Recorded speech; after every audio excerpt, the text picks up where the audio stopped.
The Luna who refused to break. They said an alpha's rejection was a death sentence. They said a discarded Luna had no future. Alara Voss heard those whispers the night Kyle Thorne stood before their entire pack and chose power over her, chose another woman, another alliance, another life. The humiliation should have destroyed her. The shame should have sent her crawling into exile. But here's what they didn't know. Some wolves don't break when you cast them aside. Some come back with sharper teeth. And when Alara returned months later with a new alpha at her side and ice in her eyes, Kale realized he hadn't just lost his Luna, he'd created his greatest rival. Stay with us until the end to see how this story unfolds. If you're hooked already, hit that like button and drop a comment telling us where you're watching from. The Silver Ridge pack house had never looked more beautiful, and that was precisely what made Alara's stomach turn. Lanterns hung from every beam, casting warm golden light across the great hall, where wolves from 3 territories had gathered. The air smelled of pine smoke and roasted meat, of celebration and power. Laughter echoed off stone walls that had witnessed 100 years of pack history. This was supposed to be their night, hers and Kyle's. The autumn gathering, where they would stand together as Alpha and Luna, united, unbreakable. Alara stood near the eastern windows, watching her reflection in the darkened glass. The dress they'd chosen for her was deep emerald, cut to flatter, designed to impress. Her dark hair fell in careful waves over her shoulders. She looked every inch the Luna she was supposed to be. She also looked like a woman whose mate hadn't met her eyes in 3 days. You look tense. The voice belonged to Marcus, Kael's beta, and one of the few wolves in Silver Ridge who'd bothered to be honest with her lately. He appeared at her elbow carrying 2 glasses of wine, offering one without waiting for her to ask. Alara took it. Do I? Like you're waiting for something to go wrong. Marcus took a sip from his own glass, his gray eyes scanning the crowd, which, given the guest list tonight, isn't entirely paranoid. She followed his gaze. The hall was packed with visiting dignitaries, alphas from neighboring territories, their betas, their advisors. The Crescent Valley pack had sent a full delegation. So had the Northern Ridge wolves. Even the coastal territories had representatives here, wolves who normally kept to themselves unless politics demanded otherwise. And politics always demanded. Where is he? Alara asked quietly. Marcus didn't need to ask who. Last I saw, he was in the upper gallery with Alpha Varen and his daughter. Something cold slithered down Alara's spine. His daughter. Sarah Varen. Marcus said the name like he was commenting on the weather, but Alara heard the warning underneath. Apparently she's very interested in our territory's trade routes. I'm sure that's all she's interested in. Alara, don't. She set her wine glass down on the window ledge, untouched. Don't tell me I'm imagining things. Don't tell me to give him space. I've given him nothing but space for weeks, and he's filled it with meetings I'm not invited to and conversations that stop when I enter a room. Marcus was quiet for a moment. When he spoke again, his voice was careful. Kael is under a lot of pressure. The northern trade agreements are falling apart, and the coastal pacts are... I know what the coastal pacts are doing. Alara turned to face him fully. I know every political problem we're facing because I'm supposed to be his partner in solving them. Except he stopped asking for my opinion the day Alpha Varen sent that first messenger. That's not... It is. She kept her voice level, but her hands were shaking. She tucked them behind her back. You know it is. Before Marcus could answer, a shift in the crowd's energy made them both look toward the main staircase. Kael had appeared at the top of the steps, and beside him, like she'd been placed there by a set designer, was Sarah Varen. She was beautiful. Alara could admit that without flinching. Tall and willowy, with silver blonde hair that caught the lantern light like something out of a story. Her dress was white, bold choice for a pack gathering, and cut with the kind of elegant simplicity that cost a fortune. She laughed at something Kael said, touching his arm with practiced ease. And Kael looked at her the way he used to look at Alara. Son of a bitch, Marcus breathed. Alara said nothing. She couldn't. If she opened her mouth, something would come out that she wouldn't be able to take back. Kael descended the stairs with Sarah at his side, and the crowd parted for them like water. Wolves who should have been equals suddenly seemed smaller in his presence. That was the thing about Kael. He didn't just command respect, he consumed space. At 6'3", broad-shouldered and dark-haired, he looked like someone had carved the word alpha out of granite and taught it to walk. Alara had loved that about him once. The certainty, the strength, the way he could silence a room just by entering it. Now she watched him guide another woman through that same room, and all she felt was cold. "I should go to him," she said quietly. "Alara, maybe you should—" "I should go to my mate." She met Marcus's eyes. "That's what a Luna does, right? Stands beside her alpha?" She didn't wait for his answer. She moved through the crowd with the same grace she'd been taught since childhood, smiling at the wolves who nodded to her, accepting their murmured greetings without really hearing them. Her focus was singular. Reach Kael before this night spun any further out of her control. She was 10 feet away when Kael finally saw her. Their eyes met across the crowded hall, and for just a second, one heartbeat, she saw something flicker in his expression. Guilt, maybe? Or regret? But then Sarah laughed again, a bright crystalline sound, and Kael's attention shifted back to her like a compass finding north. Alara stopped walking. The cold feeling in her chest spread outward, numbing her fingers, her arms, her throat. She stood there in the middle of her own territory's celebration and watched her mate choose someone else's company over hers, watched him smile at someone else's joke, watched him lean in to hear something Sarah whispered, his hand settling, brief but unmistakable, on the small of her back. Someone bumped into Ilara from behind, apologizing. She murmured something automatic and stepped aside, but she'd lost her momentum, lost her nerve. She couldn't walk up to them now, couldn't insert herself into whatever this was. She'd looked desperate, clingy, everything an alpha's mate wasn't supposed to be. "Alara." The new voice was female, warm with concern. Alara turned to find Mira, one of the pack's senior healers, watching her with worried eyes. "You look pale," Mira said gently. "Are you feeling all right?" "Fine." The lie came easily. "Just warm in here. Come sit down. I'll get you water." "I don't need—" "Humor me." Mira took Alara's elbow with the kind of gentle insistence that couldn't be argued with. She steered them toward one of the side chambers, away from the noise and the crowd and the sight of Kael standing too close to a woman who wasn't his Luna. The smaller room was blessedly quiet, lit by only a few candles. Mira pressed a glass of cold water into Alara's hands and waited while she drank. "How long?" Mira asked softly. Alara set the glass down. "How long what? How long have you known?" "I don't know what you're talking about." "Alara." Mira's voice was kind but firm. "I've been with this pack for 30 years. I've seen 3 alphas rise and fall. I know what ambition looks like when it starts to rot a bond from the inside." Alara's hands clenched around the empty glass. "He hasn't done anything. Yet." The word hung in the air between them like smoke. "The Varen Alliance?" Alara said finally. "It would solve everything, wouldn't it? Access to their northern territories, their trade routes, their military support if the coastal packs keep pushing? At what cost? That's what I keep asking myself." Alara set the glass aside and wrapped her arms around herself. "What exactly is Kyle willing to pay for that alliance?" Mira didn't answer. She didn't have to. They sat in silence for a moment, listening to the muffled sounds of celebration from the main hall. Somewhere out there, wolves were dancing, drinking, laughing like the world wasn't quietly tearing itself apart. "What do I do?" Alara asked. She hated how small her voice sounded. "You remind him who you are," Mira said firmly. "You're not some accessory he can set aside when something shinier comes along. You're Luna of Silver Ridge. You've earned that title. Make him remember it." Alara wanted to believe her, wanted to march back into that hall and reclaim her place at Kyle's side with the kind of confidence that would make everyone else remember who she was too. But when she closed her eyes, all she saw was the way Kyle had looked at Sarah. Not with the comfortable affection of a long-term bond, but with the bright hunger of something new, something exciting, something that wasn't her. "I should get back," Alara said, standing. "Thank you for—" "Don't thank me." Mira stood too, reaching out to squeeze Alara's hand. "Just don't let him make you small. You're worth more than that." Alara nodded, not trusting her voice, and slipped back out into the corridor. She'd almost reached the main hall when she heard voices coming from one of the private meeting rooms. The door was slightly ajar, and she recognized Kael's low rumble immediately.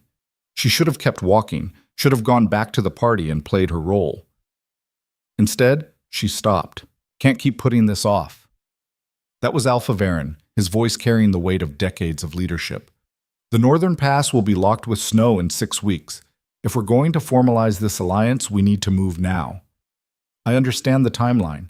Kael's voice was tight. But there are complications. You mean you're Luna? Silence. Alara's heart stopped beating.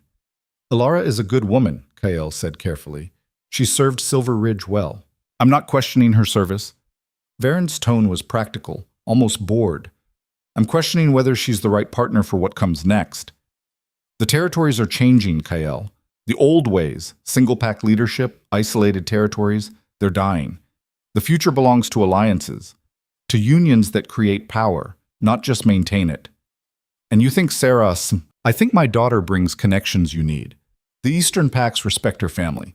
The coastal territories would think twice before challenging a united front.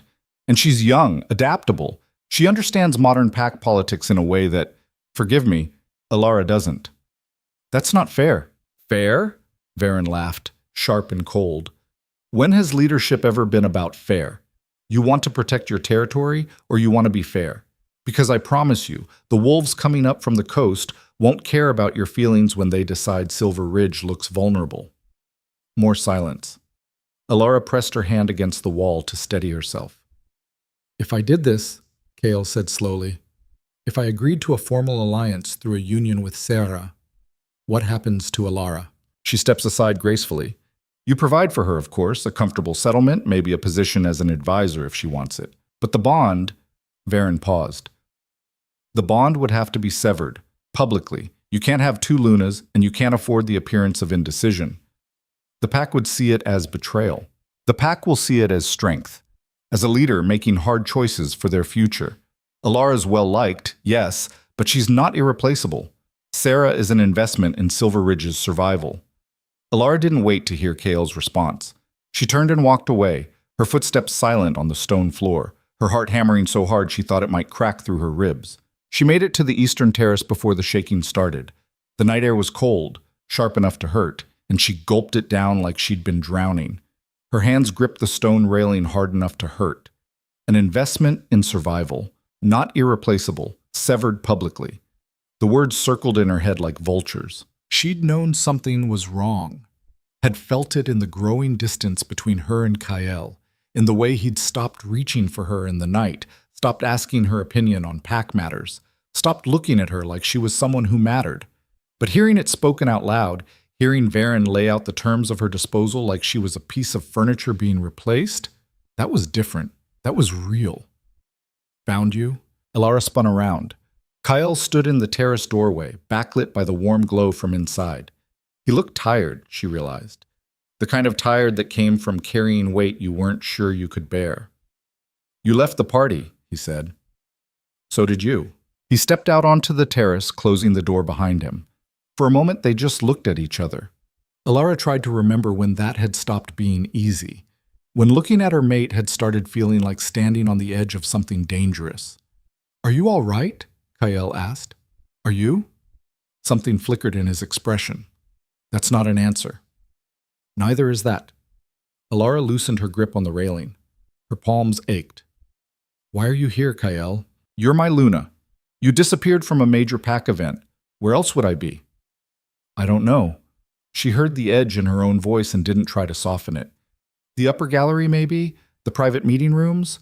Wherever Sarah Varen happens to be? Kael's jaw tightened. Alaris, don't. She held up a hand. Don't insult me by pretending you don't know what I'm talking about. I was being a good host. You were being a suitor. The word landed between them like a stone. Kael's expression shifted, surprise, then something darker. Defensiveness, maybe. Or guilt. That's not fair, he said. I heard you. Alara's voice was steady now, cold and clear as the night air. I heard your conversation with Alpha Varen about alliances and investments and what a good partnership with Sarah would mean for Silver Ridge. The color drained from Kael's face. You were listening? You were planning. She took a step toward him. Planning my replacement. Planning how to sever our bond publicly so you could take another Luna without looking weak. It's more complicated than that. Then explain it to me. She spread her arms. Explain to me how selling off your mate like damaged goods is complicated. Explain how choosing political advantage over the bond we've built is anything other than exactly what it sounds like. Kale ran a hand through his hair, a gesture she'd seen 1,000 times when he was frustrated. The territory is at risk. You know that. The coastal packs are getting aggressive, and the northern trade routes are falling apart. Without stronger alliances, we've handled threats before. Not like this. His voice rose. Not with half the eastern territories looking at us like we're weak, like we're ripe for the taking. And you think parading around with Sarah Varen makes us look strong? I think uniting with the Varen pack gives us resources we desperately need. Then unite with them, Alara shouted. The words echoed off the stone. Form your alliance, secure your trade routes, do whatever political maneuvering you need to do. But don't stand there and tell me the only way to do it is by throwing me aside like I'm nothing. You're not nothing. Then what am I, KL? Her voice broke. Because right now I feel like an obstacle, like something in your way that you're looking for permission to remove. He didn't answer, couldn't maybe, and his silence told Alara everything she needed to know. She turned away, gripping the railing again, staring out at the dark forest beyond the packhouse grounds. Somewhere out there, wolves were running, hunting, living their lives in simple, honest ways that didn't require betrayal. I've given you everything, she said quietly. 6 years, KL. 6 years of standing beside you, supporting your decisions, helping you lead this pack. I've negotiated disputes, managed resources, built relationships with every family in Silver Ridge. I've been a good Luna. I know. Then why isn't it enough? She looked at him over her shoulder. Why am I not enough? Because good isn't what we need anymore. The words came out harsh, unfiltered. We need exceptional. We need powerful connections and strategic advantages and a Luna who brings more to the table than just being well-liked by the pack. There it was, the truth, stripped of politics and careful phrasing. Alara turned to face him fully. You really believe that? I believe I have to think about Silver Ridge's future, about protecting hundreds of wolves who depend on me to make the right choices even when they're hard. Hard for who? Alara's laugh was bitter. You're not the one being discarded. You think this is easy for me? Kale's voice rose again. You think I want this? I'm trying to save our territory, Alara, our home, everything we've built. If that means making sacrifices, don't call me a sacrifice. Her voice was ice. Don't you dare make yourself the victim here. They stared at each other, the space between them feeling like miles instead of feet. I won't fight you on this, Alara said finally.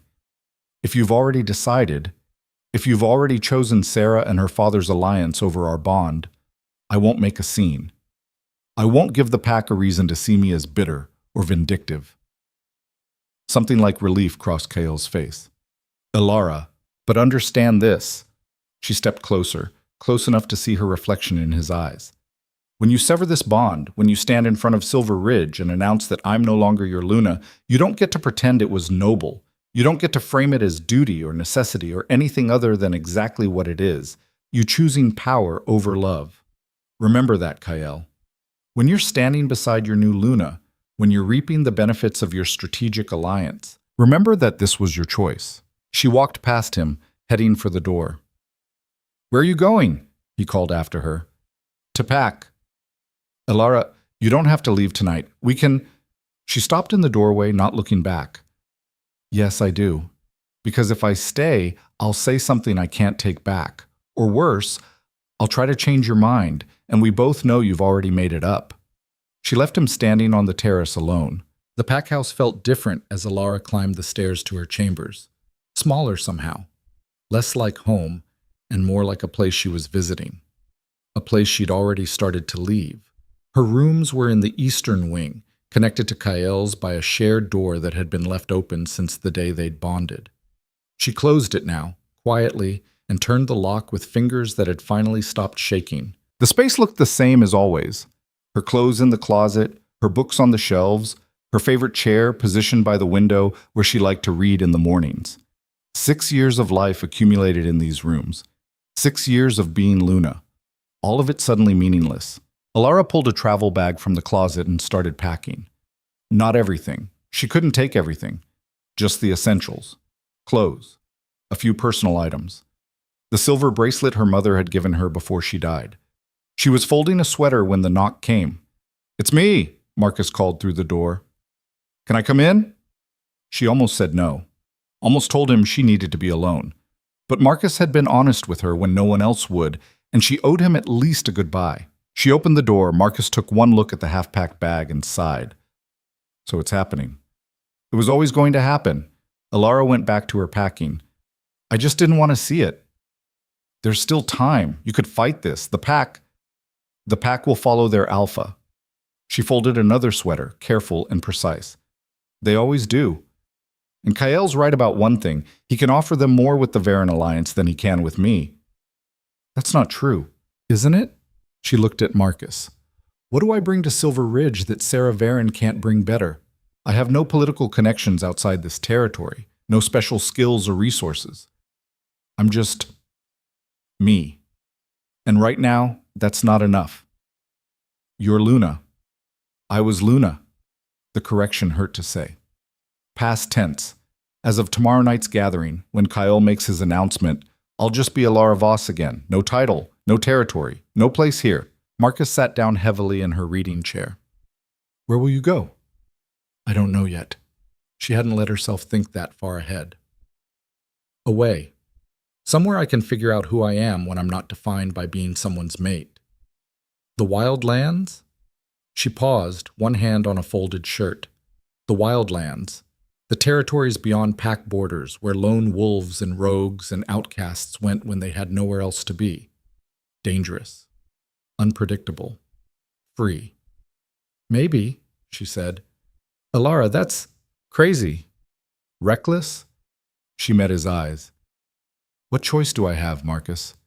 Stay here and watch Kael build a life with someone else? Accept some pity position on the council where everyone can whisper about the poor discarded Luna? No, I won't do that. I won't make myself small so everyone else can feel comfortable." Marcus was quiet for a long moment. When he spoke, his voice was rough. "You're one of the strongest people I know. Kael's making a mistake."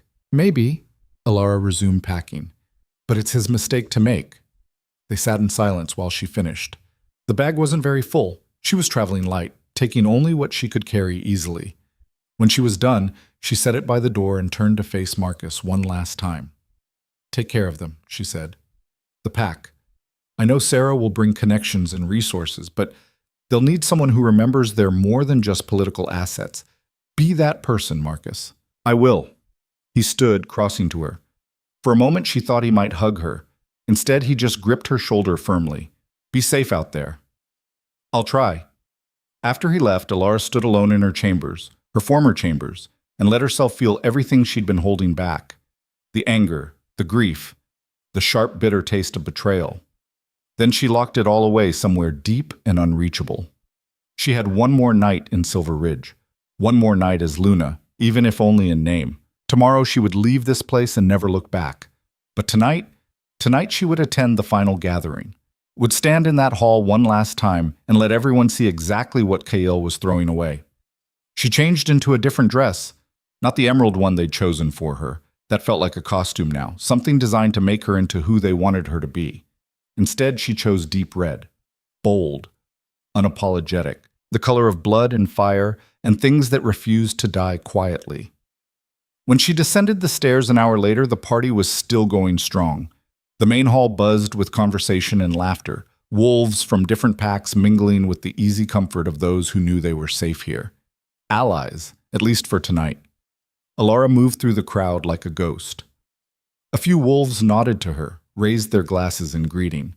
She smiled back, automatic and empty. She found Kael near the center of the hall, surrounded by visiting alphas. Sarah stood at his side, looking radiant and confident and everything a political alliance should be. Their eyes met across the room. Kael's expression shifted. Surprise, then something harder to read. He said something to the wolves around him and started moving in her direction. Alara turned and walked away. She spent the rest of the evening on the edges of the gathering, present but not participating, visible but untouchable. And she watched. Watched Kael work the room with practiced charm. Watched Sarah laugh at the right moments, touch the right arms, say the right things to make visiting dignitaries feel important. Watched the future take shape without her in it. As the night wore on, Alara found herself back on the eastern terrace, the same spot where she'd confronted Kael earlier. The same cold air, the same dark forest. Different woman standing here, though. Someone harder. Someone who understood exactly how little she'd ever mattered in the grand scheme of pack politics and alpha ambitions. I thought I might find you here. Alara didn't turn around. She recognized the voice. Alpha Varen himself. Come to gloat or offer sympathies or whatever it was powerful men did when they won. Enjoying the party? She asked, her voice light and poisonous. Immensely. Varen stepped up beside her, looking out at the same view. Your pack knows how to celebrate. They do. I wanted to speak with you, he continued, about the announcement tomorrow. What about it?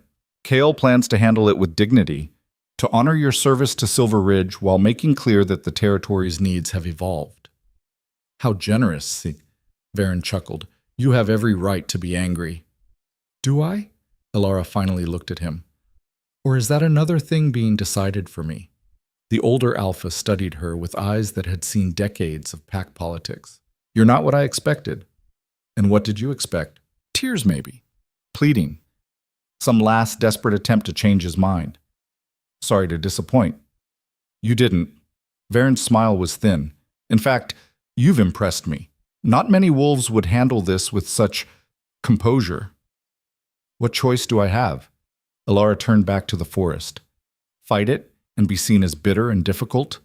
Make a scene and give everyone a reason to believe Kael was right to replace me? No, thank you. I'll leave with my dignity intact. Smart. Survival instinct. They stood in silence for a moment. For what it's worth, Varen said quietly, I do believe you were a good Luna, but Kael needs more than good right now. He needs exceptional. And Sarah is an investment in his future. I know. Alara's voice was flat. I heard you the first time. Varen nodded and turned to leave. At the doorway, he paused. The wild lands are dangerous for a lone wolf.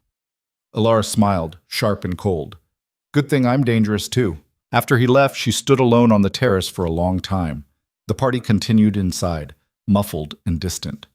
Out in the forest, night birds called to each other. The wind carried the scent of pine and earth and the promise of winter coming. Somewhere out there, beyond pack territories and political alliances and alphas who chose power over love, there was a life waiting for her. She just had to be brave enough to claim it. Alara took one last look at the pack house, at the warm lights and stone walls that had been her home for 6 years, at the territory she'd served, at the wolves she'd led. Then she turned her back on all of it and went inside to sleep in her chambers one final time. Tomorrow, Kael would make his announcement. Tomorrow, she would be free. And tomorrow, the Luna who refused to break would walk into the wildlands alone and discover exactly who she was when no one else was watching. The announcement came at noon, when the sun was high enough to make shadows disappear. Alara stood at the back of the great hall, pressed against the stone wall where the crowd couldn't see her hands shaking. The room was packed, not just Silver Ridge wolves, but all the visiting dignitaries who'd stayed overnight. Word had spread that Alpha Kael had something important to say, and no one wanted to miss it. She'd dressed carefully that morning. Simple gray tunic, dark pants, her hair pulled back in a practical braid. Nothing that screamed discarded Luna, nothing that would give them the satisfaction of seeing her broken. Kael stood on the raised platform at the front of the hall, Sarah Varen at his right side. Alpha Varen stood to his left, looking pleased with himself. Marcus was there too, his expression carved from granite, refusing to meet Alara's eyes from across the room. Thank you all for gathering, Kael began, his voice carrying easily through the space. He'd always been good at this, at commanding attention without seeming to try. I know many of you have travel ahead, but I wanted to address you before you left Silver Ridge. The crowd settled into attentive silence. These are changing times for all pack territories, Kael continued. The old certainties, isolated leadership, single-pack autonomy, they're becoming liabilities in a world that demands cooperation and strategic alliances. Alara's jaw clenched. He was using the same words Varen had used, the same justifications, which is why I'm announcing today a formal alliance between Silver Ridge and the Varen territories. Kale gestured to Alpha Varen, who nodded gravely. This partnership will strengthen both our packs, secure crucial trade routes, and provide mutual protection against external threats. Murmurs rippled through the crowd, some approving, some uncertain. To cement this alliance, Kyle said, and Alara felt her stomach drop even though she'd known this was coming, I will be taking Sarah Varen as my Luna. The murmurs turned to shocked whispers. Heads turned, searching the crowd until they found Alara. She kept her face blank, her posture straight. I know this comes as a surprise to many of you, Kyle continued, and had the audacity to look uncomfortable. Alara Voss has served Silver Ridge with dedication and grace for 6 years. She has been a valued partner and leader. But the needs of our territory must come first, and this alliance requires a union that brings strategic value to our pack's future. Strategic value. Like she was a broken tool being replaced with a newer model. Alara has agreed to step aside, Kyle said, which was a lie. She hadn't agreed to anything. She'd just stopped fighting. She will be provided for generously and will always have a home in Silver Ridge should she choose to stay. Should she choose? As if she had any real choice. The formal bonding ceremony will take place in 3 days, Kyle finished. I ask for your support as we enter this new chapter. The hall erupted in conversation. Some wolves looked genuinely shocked. Others nodded like they'd expected this all along. A few, very few, looked at Alara with something like sympathy. She didn't wait to hear more. She turned and walked out of the hall, her footsteps silent, her head high. No one tried to stop her. No one called her name. By the time she reached her chambers, her hands had stopped shaking. Something cold and hard had settled in her chest where her heart used to be. She grabbed her packed bag from where she'd hidden it under the bed and took one last look around the room. 6 years. Gone in a single announcement. She was halfway down the back stairs when Marcus caught up to her. Alara, wait. She didn't stop. Nothing to wait for. Please. He grabbed her arm, not hard, just enough to make her pause. Don't leave like this. Like what? Quietly? Without making a scene? She pulled her arm free. That's what everyone wants, isn't it? For me to disappear gracefully so Kyle can have his political wedding without the awkwardness of his previous Luna hanging around. That's not... Marcus's voice cracked. You know that's not what I want. What you want doesn't matter. The words came out harsher than she meant them. What I want doesn't matter. The only thing that matters is what's best for Silver Ridge, and apparently that's Sarah Varen. Where will you go? Does it matter? It matters to me. Alara looked at him. Really looked. Marcus had been Kyle's beta for 8 years, her friend for 6. He'd stood witness at their bonding ceremony, had celebrated with them, advised them, supported them through every pack crisis. And now he looked like a man watching something precious shatter and knowing he was powerless to stop it. I'll be fine, she said, softer now. I always am. The Wildlands are where I need to be right now. She adjusted her bag on her shoulder. Tell Kyle I'll be gone by sunset. He can have his ceremony without worrying about me ruining the aesthetic. Alara... Goodbye, Marcus. She walked away before he could say anything else, before the tears burning behind her eyes could fall, before she could change her mind and do something stupid like beg Kyle to reconsider. The Wildlands started 3 miles beyond Silver Ridge's eastern border. The transition was subtle at first. Marked trees gave way to unmarked ones. Maintained trails disappeared into game paths. The scent of pack territory faded into something wilder and less certain. Alara crossed the border just as the sun began to sink toward the horizon. She didn't look back. The forest was different here, denser. The trees grew closer together, their branches tangling overhead until the sky disappeared. Sound changed too. Less birdsong, more rustling in the undergrowth. Things watching, things waiting. She walked until her feet ached and the light faded to gray. Found a small clearing near a stream and set up a basic camp. No fire. She wasn't ready to announce her presence to whatever else lived out here. That first night she didn't sleep. Just sat with her back against a tree, listening to the forest breathe around her. Somewhere in the distance something howled. Not a wolf. The sound was wrong, too high-pitched and warbling. She gripped the knife she'd brought and waited for dawn. The days blurred together after that. Walking, hunting, surviving. She moved deeper into the wild lands, away from packed territories and their politics and their rejections. The forest taught her quickly which plants were safe to eat, which water sources were clean, how to read tracks and avoid the things that left them. She also learned she wasn't as alone as she'd thought. The rogues found her on the 6th day. She'd been tracking a deer moving quietly through a dense stand of pines when 3 wolves materialized from the shadows. Not shifted, human form, but she could smell the wolf on them. Rogue males, lean and dangerous, their eyes assessing her like a resource to be claimed or eliminated. "Well, well," the largest one said. He had a scar running from his temple to his jaw, and his smile showed too many teeth. "Look what wandered into our territory." Alara's hand moved to her knife. "I'm passing through." "Our territory, our rules." Scar moved closer. "You want to pass through? You pay the toll." "I don't have anything you'd want." "I can think of a few things." His eyes dragged over her in a way that made her skin crawl. The other 2 rogues laughed, spreading out to flank her. Classic pack hunting formation, even if they were pretending they weren't a pack. Alara's mind raced. 3 against 1. She was a decent fighter, but these were males who'd survived the wild lands long enough to claim territory. They'd be vicious, experienced. "Last chance," Scar said. "Pay up, or we take what we want." She drew her knife. "Come try."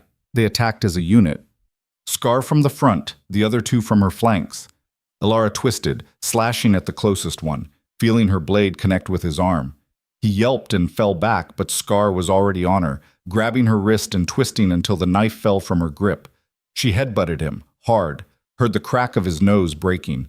He roared and backhanded her across the face. Stars exploded in her vision. She hit the ground hard, tasting blood. "Stupid bitch," Scar snarled, looming over her. "Now we're gonna—" The arrow took him through the shoulder. He went down screaming. The other 2 rogues froze, looking around wildly for the source. A second arrow buried itself in the tree next to the one Alara had cut. "Leave!" The voice came from everywhere and nowhere, echoing through the trees. "Now!" The rogues didn't wait to be told twice. They grabbed their wounded leader and ran, crashing through the undergrowth like panicked deer. Alara pushed herself up, spitting blood, her head ringing. A figure emerged from the shadows, tall, broad-shouldered, carrying a bow with casual competence. Male, alpha, from the power radiating off him. "You're bleeding," he said. "I'm fine." "You're sitting in the dirt with a split lip arguing with someone who just saved your life." He lowered his bow. "That's not fine. That's stupid." Alara glared at him.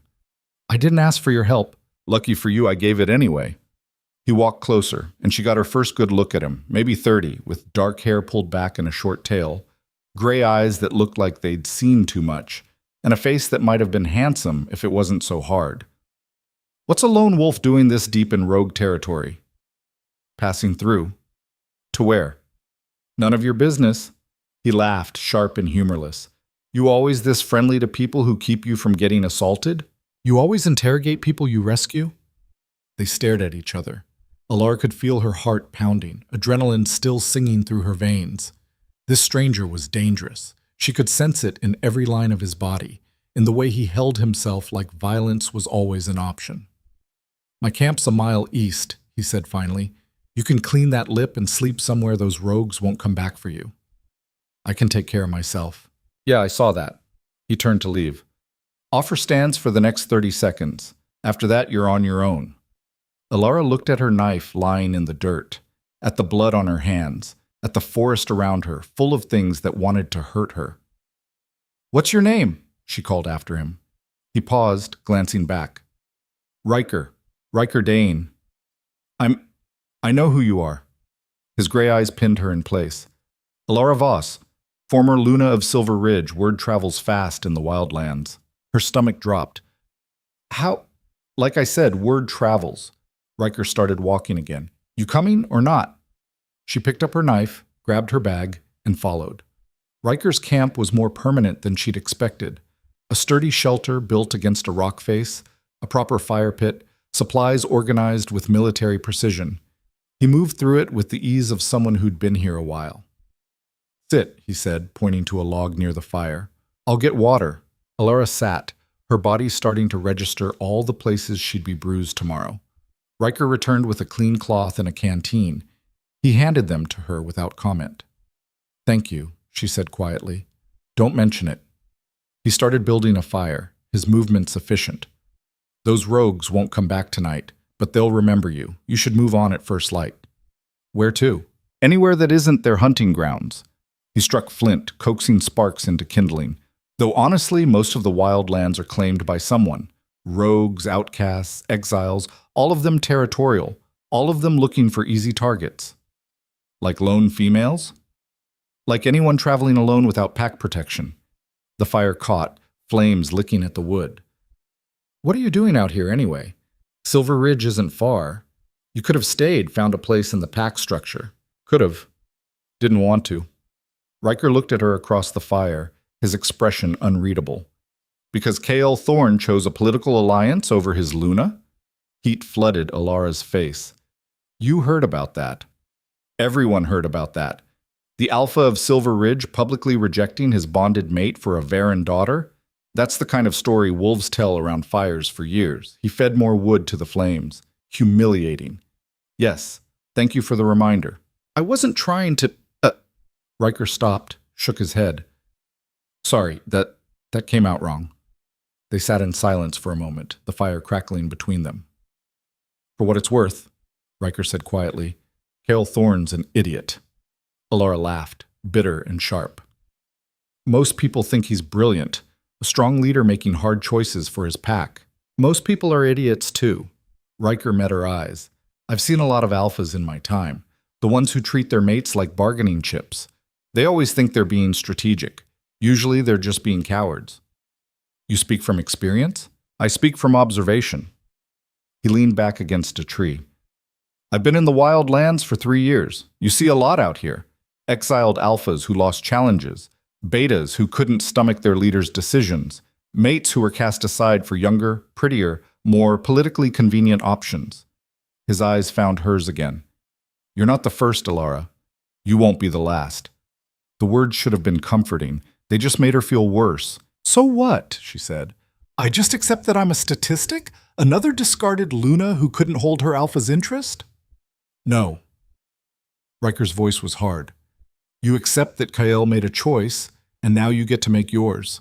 You can stay out here feeling sorry for yourself, or you can decide who you're going to be now that you're not defined by being someone's mate." "Easy for you to say." "You think so?" He laughed, cold and sharp. "I lost my entire pack, Alara. Every wolf I'd sworn to protect, gone in a single night because I trusted the wrong person. So don't tell me I don't understand loss." Alara stared at him. "What happened?" "That's a story for another night." He stood, moving to check the perimeter of the camp. "Get some sleep. We'll talk more in the morning." "We? You think I'm letting you wander off alone after pulling you out of that mess?" Riker's smile was grim. "Whether you like it or not, you're my problem now. At least until we get you somewhere safer." "I didn't ask to be your problem. And I didn't ask to find a former Luna getting jumped by rogues in my territory. Seems like neither of us is getting what we asked for today." Despite everything, the pain, the exhaustion, the humiliation still burning in her chest, Alara found herself almost smiling. "Your territory? I've held this stretch for 2 years. That makes it mine. You're an alpha without a pack claiming wild land as territory. Doesn't that make you a rogue too?" "Probably." Riker settled back by the fire. "The difference is I chose this, and I protect what's mine." The way he said it made something shift in Alara's chest. Not attraction. It was too soon for that, and she was too raw. But something like recognition, like meeting someone who understood what it meant to have everything taken and still refuse to break. "Why did you help me?" she asked. Riker was quiet for a long moment.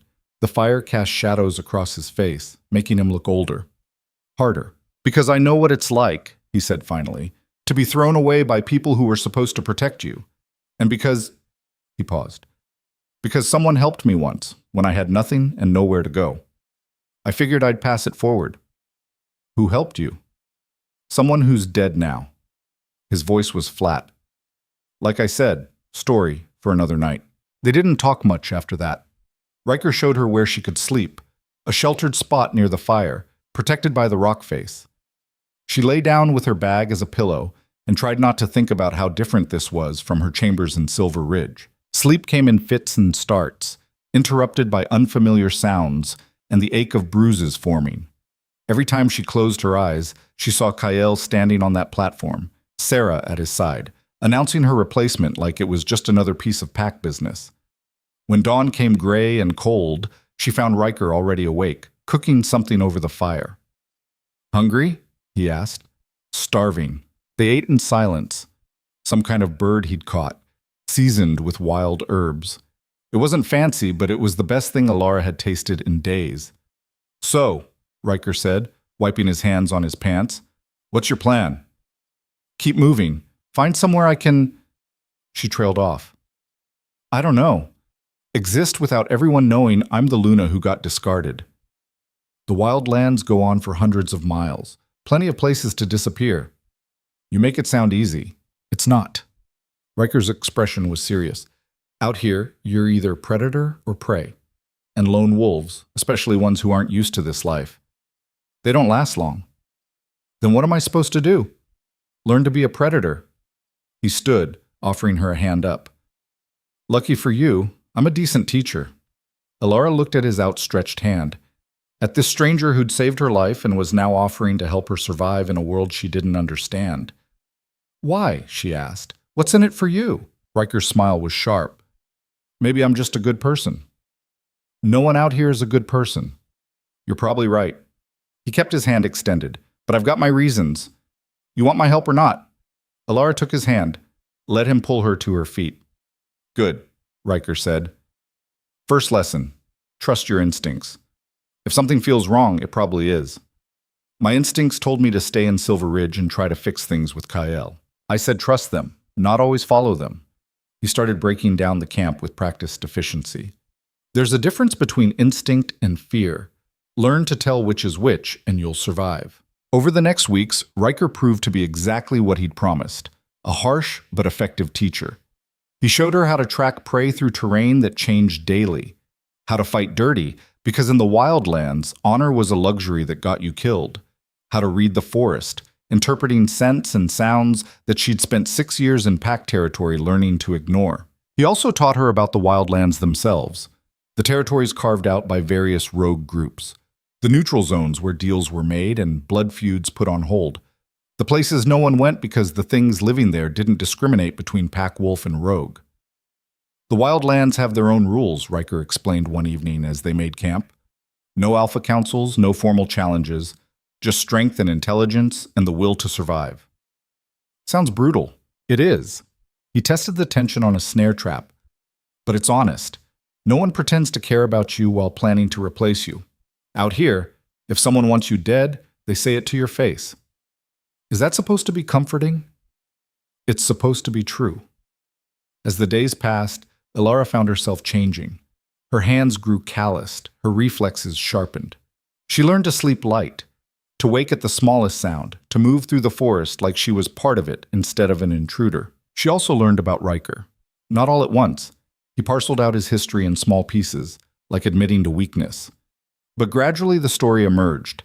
He'd been alpha of a mid-sized pack in the Northern Territories, younger than most alphas, promoted after the previous leader died without an heir. He'd been good at it, fair, strong, respected. Then his beta betrayed him. He'd been planning it for months, Riker said one night, his voice carefully empty, cutting deals with a rival pack, positioning himself to take over. I trusted him. We'd grown up together, and the whole time he was setting me up to fail. What happened? The rival pack attacked during a winter storm. My beta led them right to our den. Riker stared into the fire. 43 wolves, dead in less than an hour. The ones who survived scattered. I tried to find them, to rebuild, but he shook his head. They blamed me, said I should have seen it coming, should have protected them. That's not fair. Fair doesn't matter when everyone you love is dead. His jaw clenched. I challenged my beta, killed him. Then I walked into the wildlands and never looked back. Alara didn't know what to say. Her own loss, painful as it was, felt smaller in comparison. She'd lost a mate who'd never really valued her. Riker had lost everything. I'm sorry, she said quietly. Don't be. It taught me not to trust anyone who says they'll stand beside you when things get hard. He looked at her. Present company excluded. You trust me? I'm teaching you how to survive in one of the most dangerous places in the territories. If I didn't trust you at least a little, you'd be on your own. It was the closest thing to a compliment she'd gotten in weeks. 2 months into her exile, Alara woke to the sound of voices. She was on her feet with her knife drawn before her eyes fully opened, instincts screaming danger. Riker was already awake, bow in hand, his expression grim. How many? She whispered. 4, maybe 5. He moved to the edge of their camp, listening. They're trying to be quiet, failing. Rogues? Worse. Riker's voice was tight. Pack scouts. Alara's blood ran cold. From where? Only one way to find out. He stood, stepping into the open clearing just beyond their shelter. I know you're out there. Might as well show yourselves. For a moment, nothing. Then 4 wolves emerged from the tree line, all in human form, all wearing the marks of organized pack structure. The leader, a female with sharp features and sharper eyes, stepped forward. Riker Dane, she said. Heard you were dead. Heard wrong. Riker's bow stayed level. What do you want, Kira? Not you. Kira's eyes found Alara, who'd moved to stand beside Riker. We want her. Alara's grip on her knife tightened. Why? Because Alpha Kale Thorne put out word he's looking for his former Luna. Kira's smile was cold. And there's a reward for bringing you back. The words hung in the air like poison. Alara's mind spun. Kael was looking for her. After everything, after the public humiliation, the cold dismissal, the carefully worded announcement that she was being provided for but essentially erased, he was hunting her down like she was property that had wandered off. There's no reward worth dying for, Riker said, his voice calm but his bow never wavering from Kira's chest. Turn around, leave, forget you saw us. Kira laughed. You think you can take all 4 of us? I think I can put an arrow through your throat before you finish that sentence. Riker's smile was all teeth. Want to test it? The other scouts shifted, hands moving toward weapons. Alara counted the odds automatically. 4 against 2, all of them trained pack fighters, probably sent because they were expendable enough to risk, but skilled enough to succeed. I'm not going back, Alara said, surprised by how steady her voice sounded. Tell Kael I'm not his problem anymore. That's not really your choice. Kira took a step forward. Alpha Thorne was very clear he wants you returned, unharmed preferably, but returned either way. Why? The question burst out before Alara could stop it. He chose Sarah. He made his alliance. What does he want with me? I don't ask Alphas why they want what they want. I just deliver. Kira's eyes flicked to her companions. Last chance, Dain. Step aside or we go through you. Riker's answer was to draw his bowstring tighter. Everything happened at once. 2 scouts rushed Riker from the sides while Kira went straight for Alara. The 4th hung back, circling, looking for an opening. Alara barely got her knife up in time to block Kira's first strike, a vicious slash that would have opened her throat if she'd been slower. Nothing personal, Kira grunted, pressing the attack. Just business. Alara didn't waste breath answering. She focused on not dying, on remembering everything Riker had taught her about fighting dirty. When Kira overextended on a thrust, Alara grabbed her wrist and twisted hard, using the woman's own momentum to send her stumbling.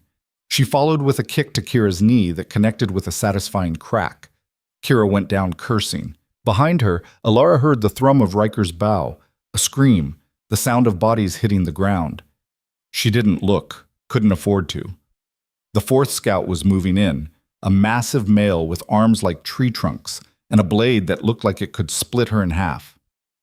You're making this harder than it needs to be, he said, almost conversational.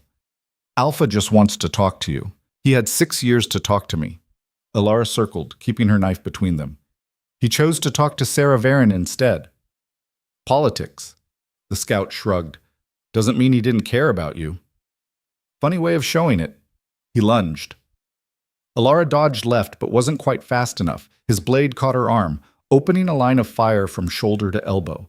She bit back a scream and slashed at his face. He jerked back, giving her space to run. She didn't run. She was so tired of running. Instead, she grabbed a burning branch from their campfire and shoved it into the scout's face.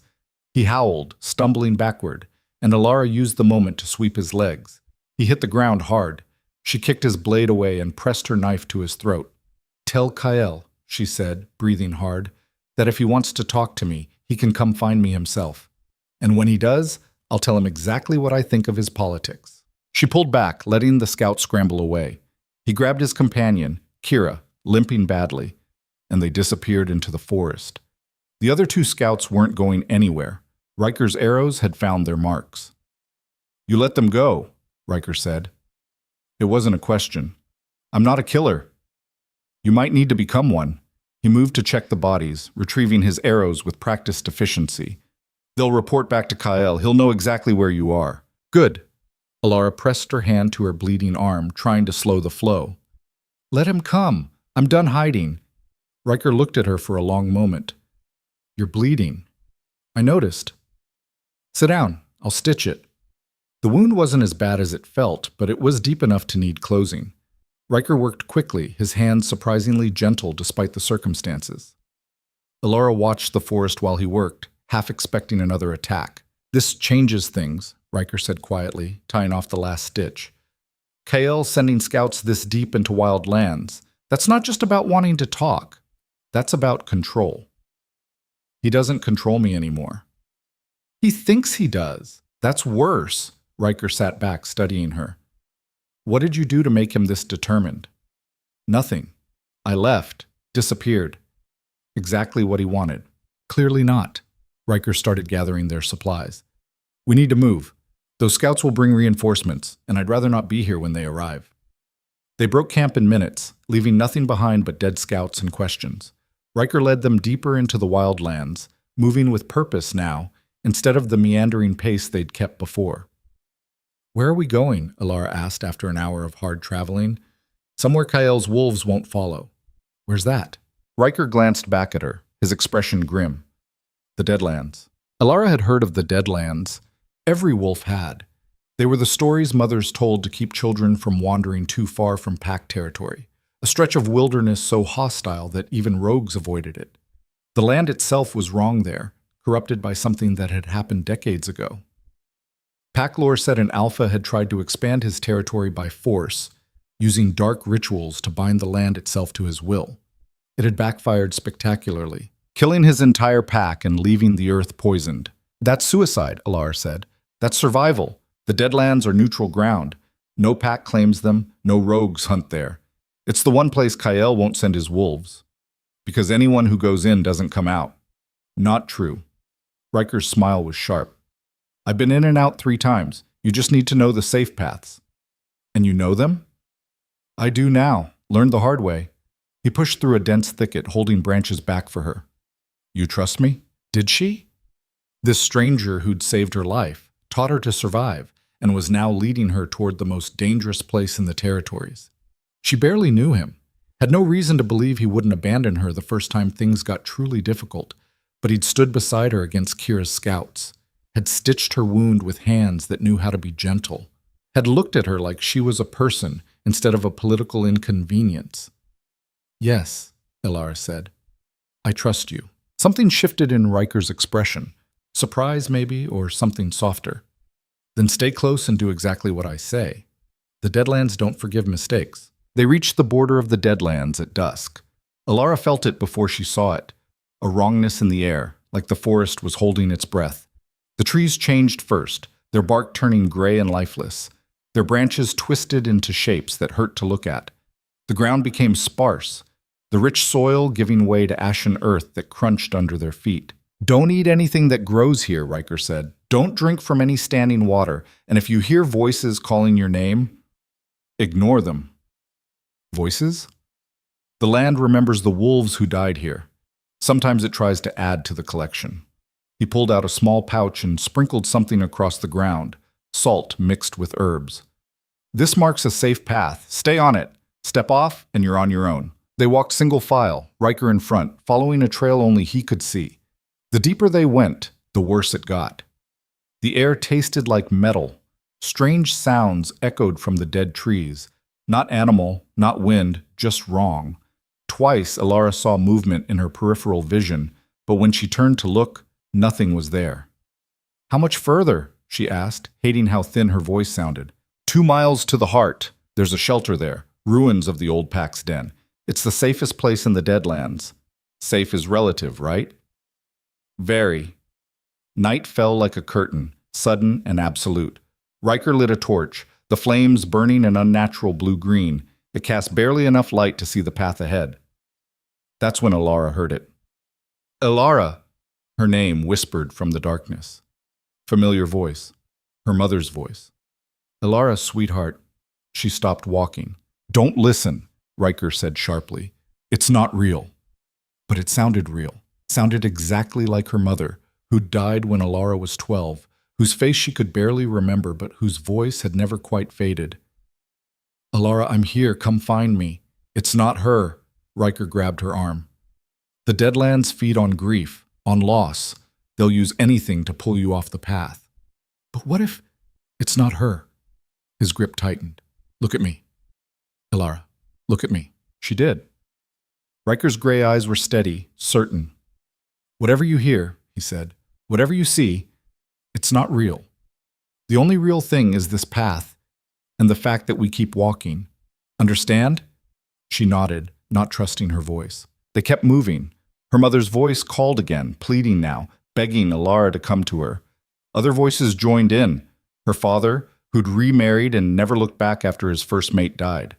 Marcus, asking why she'd left him behind. Even Kyle, his voice cracking with false emotion, saying he'd made a mistake and needed her back. Alara clenched her jaw and walked.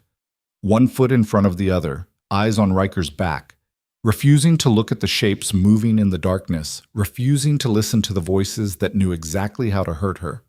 When they finally reached the ruins, she was shaking so hard her teeth chattered. The old den was half collapsed, but enough structure remained to provide shelter.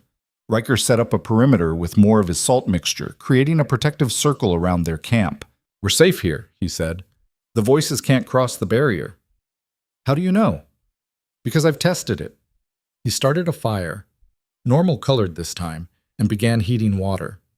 "First time I came to the Deadlands, I spent 3 days listening to my dead packmates call for me. Nearly drove me insane. Then I found this place and the voices stopped." Alara sank down by the fire, her whole body aching. "Why did you come back?" "Because sometimes the only way to survive is to go where no one else will follow." Riker handed her a cup of hot tea, something that tasted bitter but cleared the metallic tang from her mouth. "And because I needed to prove to myself that I could face the worst thing in my head and come out the other side." "Did it work?" "I'm still here, aren't I?" They sat in silence for a while, the fire crackling between them. Beyond the salt circle, the Deadlands whispered and called, but the voices couldn't reach them here. "Thank you," Alara said finally, "for bringing me here, for keeping me safe." "Don't thank me yet. We still have to get out." "When?" "Few days. Let Kale's scouts give up looking for us. Let the trail go cold." Riker poked at the fire. "Then we head south. There's a rogue settlement there, not friendly, but neutral. You can disappear there, start over." "Is that what you want? For me to disappear?" The question hung between them. Riker looked up, his expression unreadable. "What I want," he said slowly, "is for you to have a choice, something you haven't had in a long time." "And what about you? Do you have a choice?" "I chose this life. Chose isolation over the risk of being betrayed again." "That sounds lonely." "It is." He met her eyes. "But it's safe." "Safe isn't the same as living." Riker's laugh was bitter. "Says the woman who ran away to the wild lands." "I didn't run away. I left." Alara leaned forward. "There's a difference. Running is about fear. Leaving is about choosing yourself over the people who don't choose you." "Is it?" Riker's voice was quiet. "Or are you just telling yourself that so it hurts less?" The words hit harder than they should have. Alara looked away, blinking against the sudden burn in her eyes. "I don't know," she admitted. "I don't know anything anymore. 6 years I spent being Luna, being Kyle's partner, and it meant nothing. He erased me in a single announcement, and now he's hunting me like I'm something he owns instead of someone he threw away." Her voice cracked. "So you tell me, Riker, am I running or choosing?" Because from where I'm sitting, it feels like the same damn thing. Riker was quiet for a long moment. Then he moved around the fire to sit beside her, close enough that their shoulders touched. You're choosing, he said firmly. You're choosing to survive in the hardest way possible instead of accepting the easy path of staying where you weren't wanted. That takes more courage than K.L. Thorne will ever have. You don't know that. I know he let you go. That's all I need to know. Alara turned to look at him. In the firelight, Riker's hard edges seemed softer. He'd been kind to her in his rough way, had protected her, taught her, stood beside her against wolves who wanted to drag her back to a life she'd escaped. Why? She asked. Why do all this for someone you barely know? Because I know what it's like, Riker said, to lose everything and have no one give a damn. And because... He hesitated. Because you're stronger than you know. Stronger than Kyle ever deserved. Something warm unfurled in Ilara's chest. Not attraction, not yet, she was too raw for that, but recognition, understanding, the beginning of something that might become trust. Thank you, she said. You keep saying that. I keep meaning it. They stayed by the fire, not talking, just existing in the same space. For the first time since leaving Silver Ridge, Ilara felt something other than grief or anger. She felt possible. They spent 3 days in the Deadlands, long enough for any pursuit to give up, Riker said, long enough for Ilara to learn the rhythms of this terrible place, when the voices were strongest, which paths were truly safe, how to ignore the shapes that moved just beyond the firelight. On the third night, Riker disappeared for several hours. He returned after dark, his expression troubled. What's wrong? Ilara asked. I scouted the southern border. There are wolves camped there. Lots of them. Ilara's stomach dropped. KLs? No. Worse. Riker crouched by the fire. They're carrying Varen colors. Why would the Varen pack be here? I don't know, but they're blocking our exit route south. He ran a hand through his hair. We're trapped. There has to be another way out. There is. North, through the worst part of the Deadlands. It's dangerous, more corrupted than here. The safe paths are less stable, but it's our only option. Then we go north. Riker looked at her. You sure? Once we're in deep Deadlands territory, there's no turning back. We make a mistake, we die. Better than being dragged back to Silver Ridge. Fair point. They left at first light, following paths that grew increasingly unstable. The ground felt wrong under Ilara's feet, sometimes solid, sometimes giving way like she was walking on skin stretched too thin. The air grew thicker, harder to breathe, and the voices got worse. Now they came in packs, overlapping, screaming and pleading and promising. Ilara heard Kyle again, this time begging forgiveness. Heard Sarah Varen laughing. Heard wolves she'd never met calling her weak, pathetic, unwanted. She gritted her teeth and kept walking. They were 3 hours into the deep Deadlands when they heard the howl behind them. Not one wolf. Many. A hunting pack, and they were close. Run, Riker said. They ran. The safe path disappeared under their feet as they fled, leaving them scrambling over twisted ground that tried to trip them with every step. Behind them, the howls grew closer. Ilara risked a glance back and saw them. Wolves in shifted form, their eyes gleaming in the gray light. Silver Ridge wolves. Kale's personal guard. They're insane, Ilara gasped. Coming into the Deadlands. They're desperate. Riker grabbed her hand, pulling her over a fallen log. Kyle must have offered them something worth dying for. The ground opened up ahead. A ravine, maybe 30 feet across, with nothing but darkness at the bottom. We have to jump, Riker said. That's impossible. It's jump or fight, and there's too many to fight. He squeezed her hand. Trust me? Ilara looked at the ravine, at the wolves closing in behind them, at Riker's face, hard with determination, and something else, something that looked like he actually cared whether she lived or died. Yes, she said. They ran for the edge together, hands locked, and jumped. For a moment, Ilara felt weightless, free, like she was flying instead of falling. Then they hit the other side. Riker landed cleanly, rolling to absorb the impact and pulling Ilara with him. They came up running, not stopping to see if the wolves followed. Behind them, she heard snarls of frustration, the sound of shifting, heated arguments about whether to attempt the jump. She didn't wait to see who won the argument. They ran until Alara's lungs burned and her legs screamed. Ran until the deadlands started to change again, the gray trees giving way to something that looked almost normal. Ran until Riker finally slowed, checking their surroundings with practiced caution. "I think we lost them," he said, breathing hard. Alara bent over, hands on her knees, trying not to throw up. "Where are we?" "Northern border of the Deadlands. Past this is rogue territory, but not the kind Kael's wolves will follow us into." "Why not?" "Because it's controlled by the Iron Ridge Pack, and their alpha doesn't take kindly to Silver Ridge wolves trespassing." "Why would they help us?" Riker's smile was sharp. "They won't help us. But they hate Kael Thorne, which amounts to the same thing." They crossed the border as the sun began to set. The land changed immediately, still wild, but alive in a way the Deadlands weren't. Birds called from the trees. The earth smelled like earth again instead of ash and death. They'd made it. Alara wanted to collapse right there, to sleep for a week and forget the last 3 days had happened. But Riker kept them moving, pushing deeper into Iron Ridge territory until they found a stream where they could finally stop.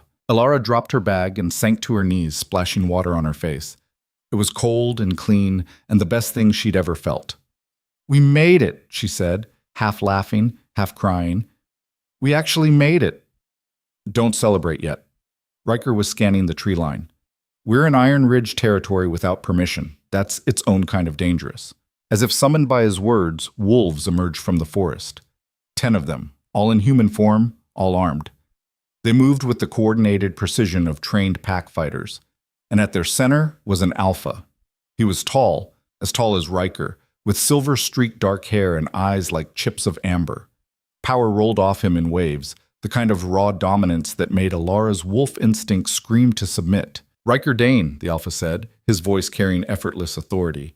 "I heard you were dead." "People keep saying that." Riker didn't lower his weapon, but he didn't raise it either. "Hello, Dante." "Still making trouble, I see." The alpha, Dante, looked at Alara. "And you've brought company. How unexpected." "We need passage through your territory," Riker said. "We'll be gone by morning." "Will you?" Dante tilted his head. "I'm curious why 2 wolves would brave the Deadlands to reach my territory, especially when one of them is Alara Voss, former Luna of Silver Ridge." Alara's heart stopped. "How do you know who I am?" "Because Kael Thorne sent a messenger 3 days ago." Dante's smile was cold. "He's offering a substantial reward for your safe return. Says you're not well, that you fled in a moment of confusion and need to come home." "That's a lie." "I assumed as much. Kael Thorne has never been a particularly skilled liar." Dante took a step closer. "What I find interesting is that he's this desperate to get you back. Desperate enough to send his personal guard into the Deadlands. Desperate enough to offer me, his known enemy, an alliance if I return you." "What are you going to do?" Alara asked, her hand moving to her knife. Dante looked at her for a long moment. Then he started to laugh. "Return you to Kael Thorne? Please. I wouldn't give that ambitious fool the satisfaction." His amber eyes gleamed. "No, I have a better idea. You want to hurt the Alpha, who discarded you? Want to make him understand exactly what he threw away? What are you suggesting?" "I'm suggesting," Dante said, "that you stay in Iron Ridge, as my guest, my protected guest." He looked at Riker. "Both of you." Riker tensed. "Why would you do that?" "Because nothing would infuriate Kael Thorne more than knowing his former Luna found sanctuary with his greatest rival. And because—" Dante's smile turned sharp. "I think Alara Voss might be the key to something I've been planning for a very long time." "What's that?" Alara asked, though part of her already knew. Dante's answer was simple, devastating, and changed everything. "War." The words settled over them like frost. "War," Alara repeated, her voice carefully flat. "You want to use me to start a war." "Not start, finish." Dante's amber eyes never left her face. "Kael Thorne has been pushing boundaries for years, taking hunting grounds that weren't his, cutting trade deals that undermine neighboring packs. He's been building toward expansion, and the Varen Alliance just gave him the resources to make it happen. He paused. Unless someone stops him first. And I'm supposed to be your excuse? Alara's hand tightened on her knife. Your justification for attacking Silver Ridge? No. Dante's voice was sharp. You're supposed to be a reminder that Kyle Thorne destroys everything he touches. That he's not the strong, decisive leader he pretends to be. He's a coward who throws away loyalty the moment it becomes inconvenient. That's not... Alara stopped herself. Because it was true, wasn't it? All of it. Think about it, Dante continued, his voice dropping to something almost gentle. You spent 6 years building Silver Ridge. 6 years earning the respect of wolves who'd never met you before. Then Kyle erased you like you'd never existed. Don't you want him to face consequences for that? Consequences aren't the same as war. Sometimes they are. Dante glanced at his wolves, who still stood in formation around them. I'm not asking you to fight. I'm offering you protection, resources, a place to rebuild. And yes, I'm asking you to let your presence here send a message. That Iron Ridge protects what Silver Ridge discards. Riker stepped forward, his expression hard. And when Kyle comes for her anyway, because you know he will, then he'll be attacking Iron Ridge territory to reclaim someone who doesn't belong to him anymore. Dante's smile was cold. That's the war I'm ready for. The question is whether you're ready to be part of it. Alara looked at Riker. His jaw was tight, gray eyes stormy with things he wasn't saying. He'd risked everything to get her out of the Deadlands, to keep her safe from Kyle's scouts. Now Dante was asking her to walk straight into another kind of danger, the kind wrapped in protection and promises and the very real possibility of violence. I need to think, Alara said. Of course. Dante gestured to his wolves. Mara will show you to guest quarters. Take your time. Consider your options. But understand this. Kyle knows you're in my territory now. He tracked you to the Deadlands border. Every moment you delay is a moment he uses to plan his next move. That sounds like a threat. It's a fact. Dante's expression didn't change. I'm offering you a choice, Ilara Voss. Stay under my protection and make Kale face what he's done. Or leave and spend the rest of your life running from an alpha who clearly won't let you go. A female wolf stepped forward. Mara, presumably. She was compact and muscular, with short dark hair and eyes that assessed Alara with professional distance. This way. Alara followed her, Riker close behind. As they walked through Iron Ridge territory, she couldn't help but notice the differences from Silver Ridge. The packhouse was smaller, more fortified. Wolves moved with military precision instead of comfortable routine. Everything felt sharper here, more dangerous. The guest quarters were surprisingly comfortable. 2 rooms connected by a shared sitting area, both with actual beds and running water. Luxury compared to weeks in the wildlands. Food will be brought in an hour, Mara said. Don't leave these rooms without an escort, for your safety. Are we prisoners? Riker asked. You're guests who haven't decided if they're allies. Mara's smile was thin. There's a difference. Figure out which one you want to be. She left, locking the door behind her with a soft click that was somehow louder than a slam. Alara sank onto the couch, suddenly exhausted. Every muscle in her body ached. The wound on her arm throbbed. She was filthy, hungry, and so tired of running she could barely think straight. You can't seriously be considering this, Riker said. Why not? Because Dante doesn't help people out of the goodness of his heart. He wants something from you. Something that ends with Kyle's territory in ruins and you caught in the middle. Maybe that's exactly what I want. The words came out sharper than Alara intended.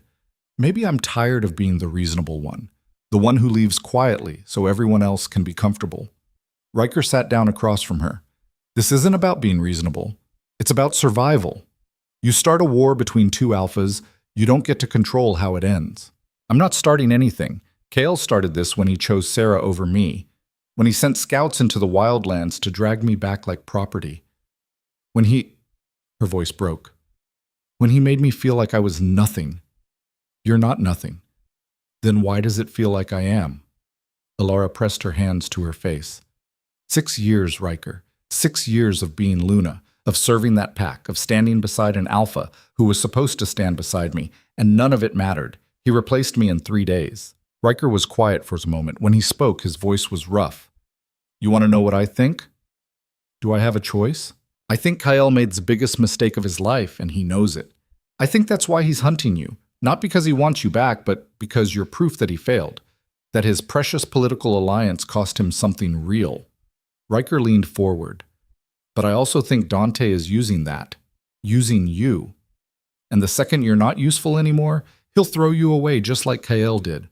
Or maybe he'll actually keep his word. You believe that? I don't know what I believe anymore. Alara stood, pacing to the window. Iron Ridge territory spread out below. Wolves training in the courtyard. Guards patrolling the perimeter. An organized pack ready for war. But I know I'm tired of hiding, tired of running. If Dante wants to use my presence to challenge Kyle, then fine. Let Kale come. Let him see what he threw away.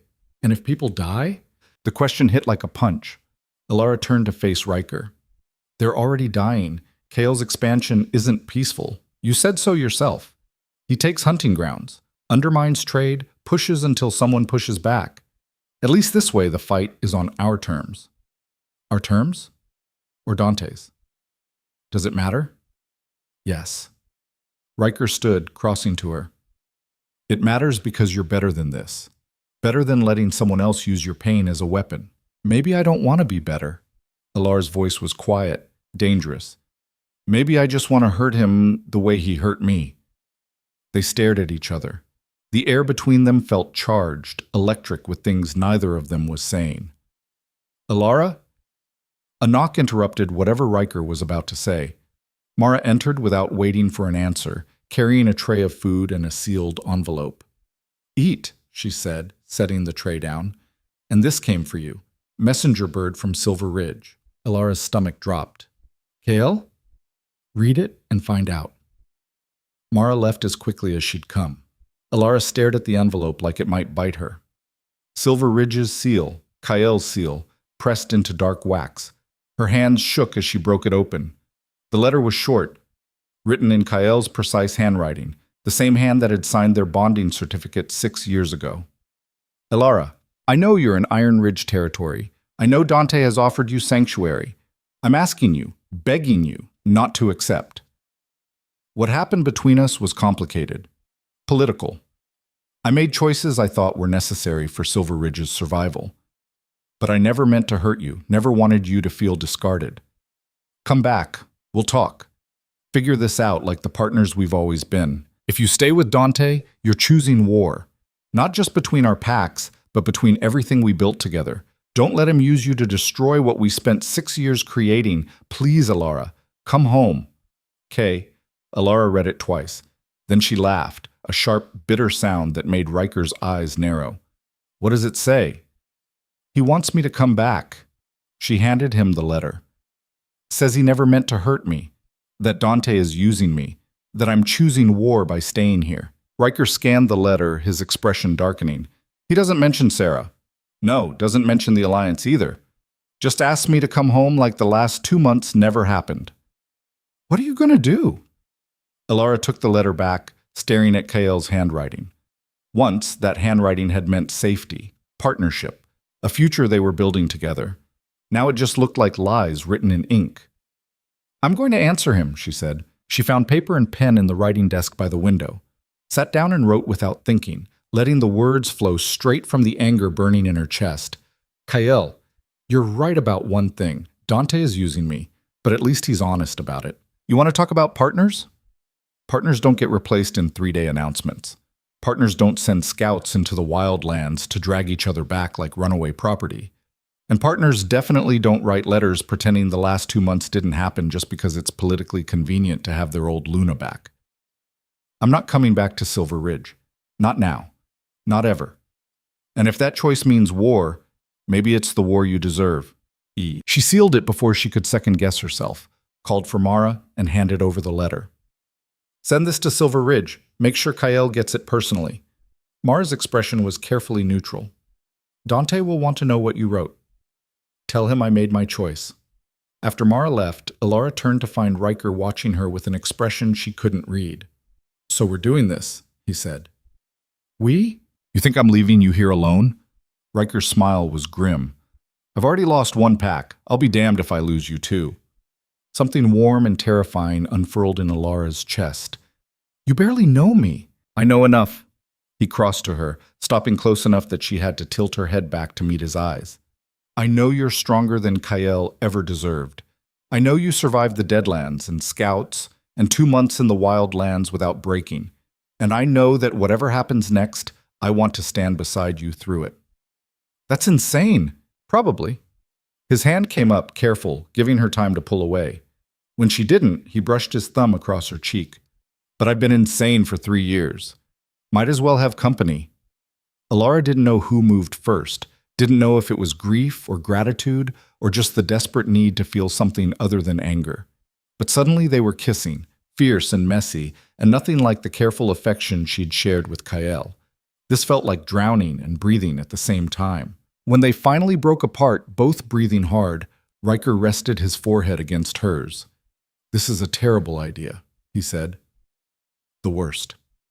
We should stop. Probably. Neither of them moved.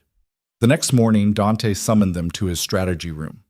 It was a large space dominated by a table covered in maps, packed territories marked in different colors, trade routes drawn in careful lines.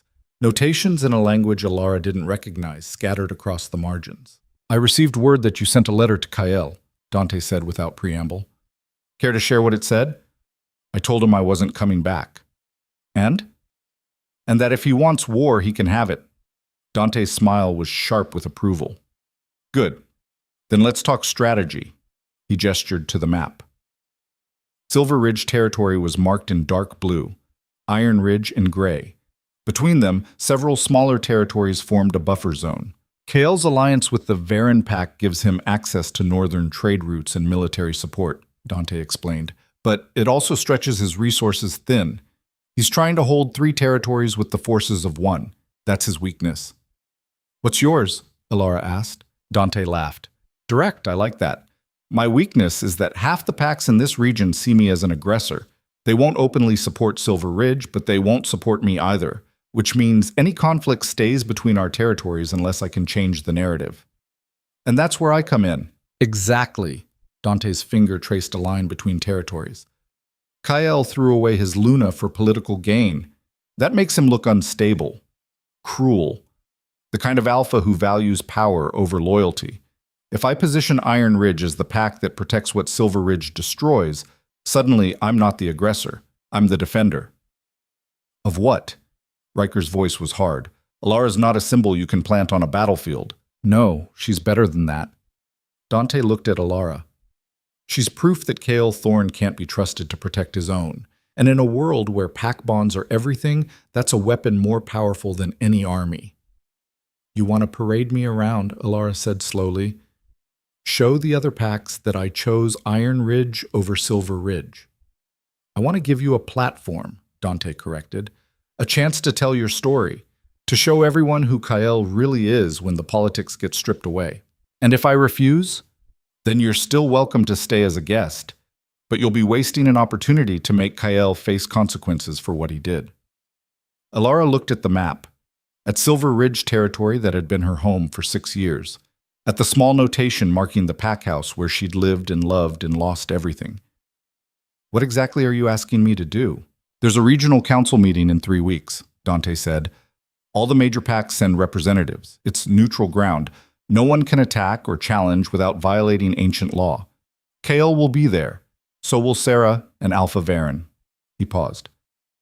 I want you to attend as my guest, as a wolf under Iron Ridge protection. Let them see you're not broken, not hiding, not the discarded Luna Kael's been telling everyone about. He's been talking about me? Of course.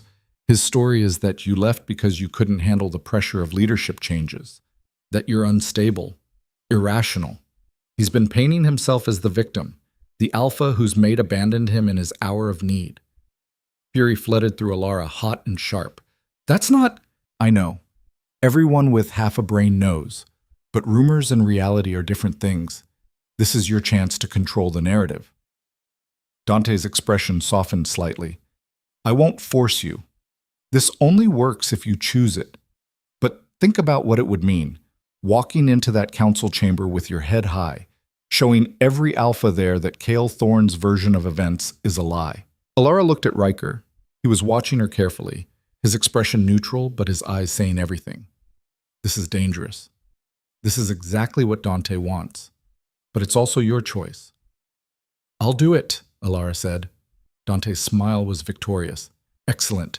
We have 3 weeks to prepare you. Prepare turned out to be an understatement. Dante assigned her a team, Mara to train her in Iron Ridge protocols, a diplomatic advisor named Silas to coach her on council politics, even a stylist who insisted Alara needed to look like a Luna who'd chosen strength over sentiment. You can't show up looking like you've been living in the wild lands, the stylist, a sharp-eyed wolf named Vera, said bluntly. You need to look like you've been thriving. I have been living in the wild lands. Then we fake it. Vera held up 2 dresses. Politics is theater. You need a costume. The training was brutal. Silas drilled her on pack hierarchies, ancient protocols, the careful dance of saying everything while revealing nothing. Mara taught her how to move through formal events, where to stand, who to acknowledge, how to make an entrance that commanded respect instead of pity. And every night, Riker was there, not hovering, not trying to protect her from choices that were hers to make, just present, steady. You don't have to do this, he said one evening as they sat on the balcony of her quarters. You can still change your mind. I know. But you won't. No. Alara leaned against the railing, looking out at Iron Ridge territory.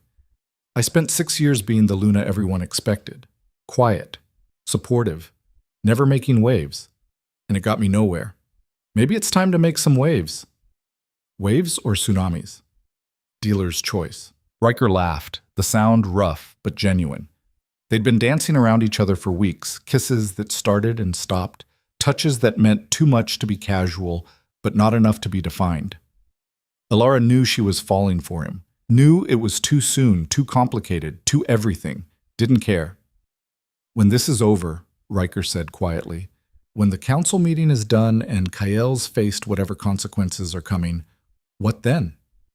I don't know. I haven't thought that far ahead. Maybe you should. Maybe I'm tired of planning. Alara turned to face him. For 6 years I planned how to be a good Luna, how to support Kael's decisions, how to make Silver Ridge stronger, and none of it mattered. So maybe I'm done planning. Maybe I just want to exist and see what happens. That's not like you. How would you know? You've known me for 2 months. I know you're someone who thinks 3 steps ahead, who measures consequences before making choices. Riker moved closer. This version of you, the one who jumps first and thinks later, that's not who you are. That's who you're trying to be because you're hurt. Is that a bad thing? I don't know. But I know you'll regret it if you let Dante use you to start something you can't finish. Maybe. Alara reached up, tangling her fingers in his hair. Or maybe I'll finally do something that's entirely mine. Not Kael's, not Silver Ridge's, mine. This time when they kissed, it wasn't desperate. It was deliberate. A choice instead of a reaction. And when Riker lifted her, carrying her back inside, Alara didn't think about consequences or plans or anything except the feeling of being wanted by someone who saw her as more than a political convenience. The 3 weeks passed in a blur of preparation and strategy. Dante was thorough, making sure Alara understood every angle of what was about to happen. Kael would be there with Sarah. The Varen pack would have their delegation. Every major alpha in the region would be watching to see how this played out. You're the wild card, Dante explained the night before they left for the council grounds. No one knows what you're going to do. That uncertainty is power. Use it. What if I don't want power? What if I just want to tell the truth? The truth is power, especially when it makes powerful people uncomfortable. The council grounds were neutral territory, an ancient stone amphitheater built by wolves long dead, maintained by tradition and respect for the old laws. No violence was permitted here, no challenges issued. It was sacred ground where disputes were meant to be resolved with words instead of claws. Alara arrived with Dante's full entourage. Mara at her left, Riker at her right, a dozen Iron Ridge wolves forming a protective circle. She wore the dress Vera had chosen, deep forest green, elegant but not ostentatious, cut to show strength instead of submission.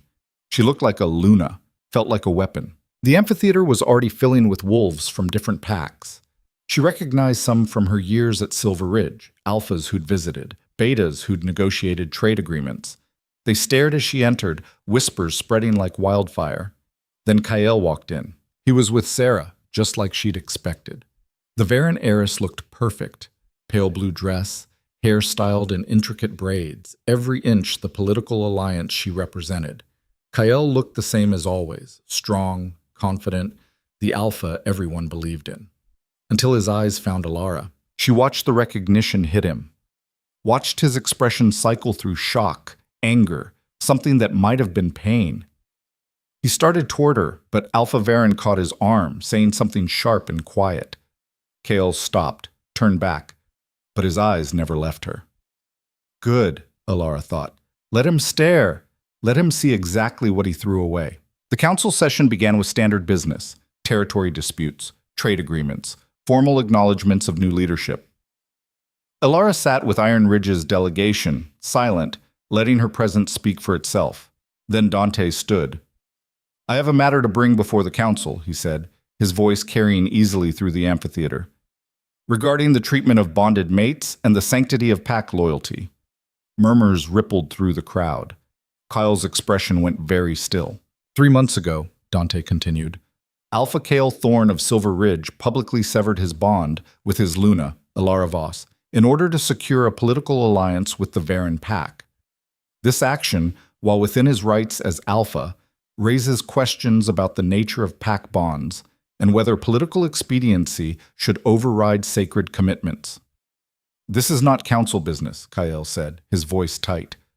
What happens within Silver Ridge is Silver Ridge's concern. Normally I'd agree, but when a Luna is forced out of her own territory with no protection, no resources, and no recourse, that becomes everyone's concern. Dante gestured to Alara. Alara Voss now stands under Iron Ridge protection. She has asked to speak about her experience. I believe the council should hear her. Every eye in the amphitheater turned to Alara. She stood slowly, her heart hammering so hard she thought it might break through her ribs. This was it. The moment everything changed. My name is Alara Voss, she began, and was surprised by how steady her voice sounded. For 6 years, I served as Luna of Silver Ridge.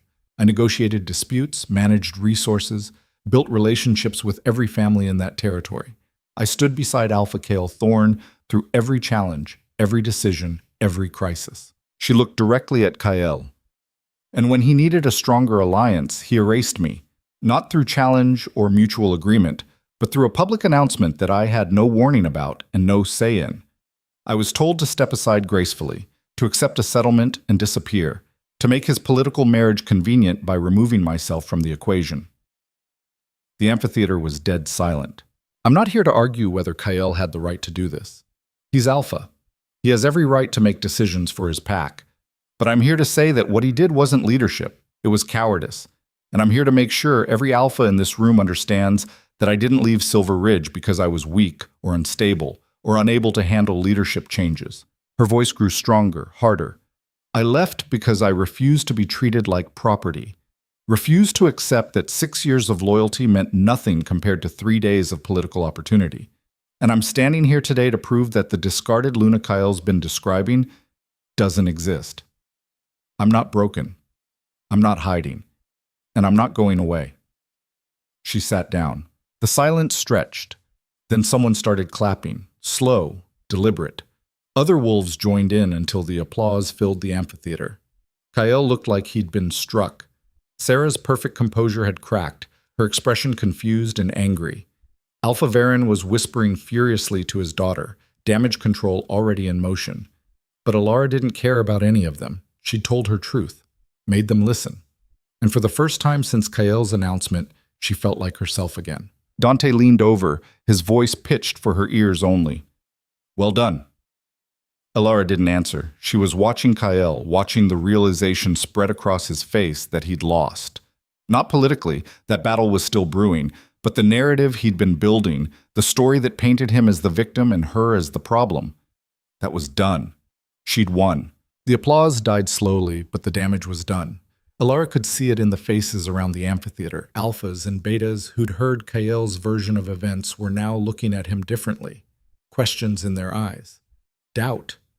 the kind that couldn't be erased with smooth words or political maneuvering.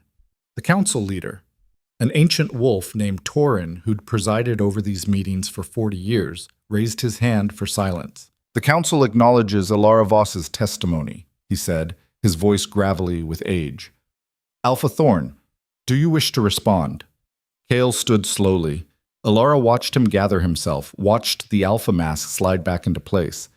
When he spoke, his voice was controlled, reasonable. I don't dispute that my decision hurt Alara. That was never my intention. He looked around the amphitheater, making eye contact with other alphas. But leadership requires difficult choices.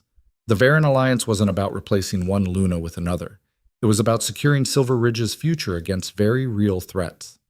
By throwing away a 6-year bond, someone called from the crowd.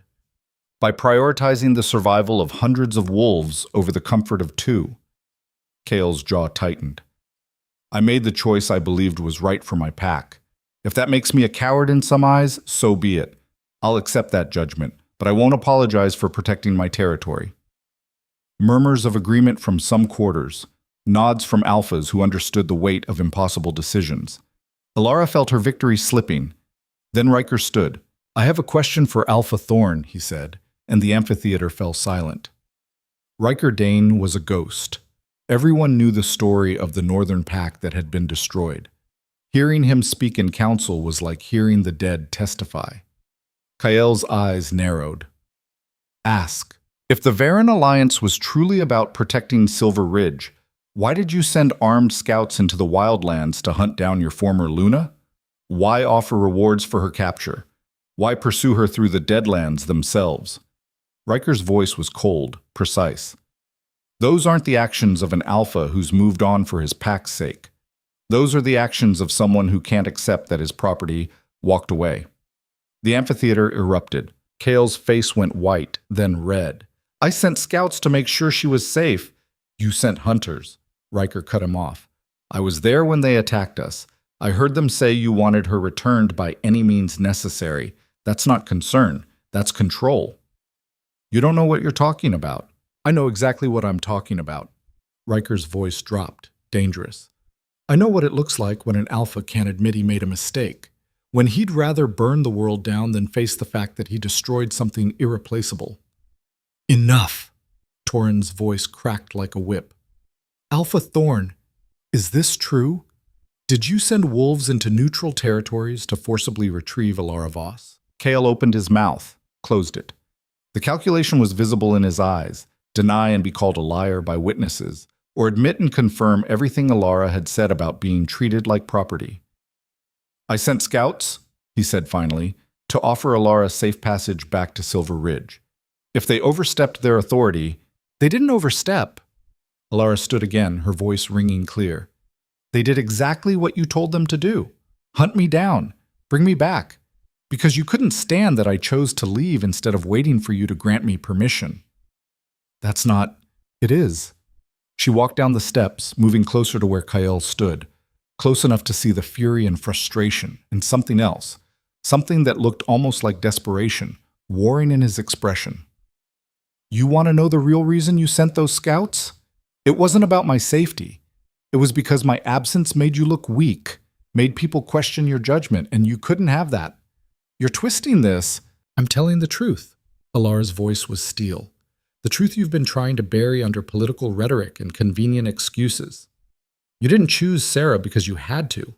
You chose her because you wanted what she represented, power, connections, expansion, and you thought I'd just accept being erased because that was easier than facing what you'd done. Kale stared at her, and for just a moment the mask cracked completely.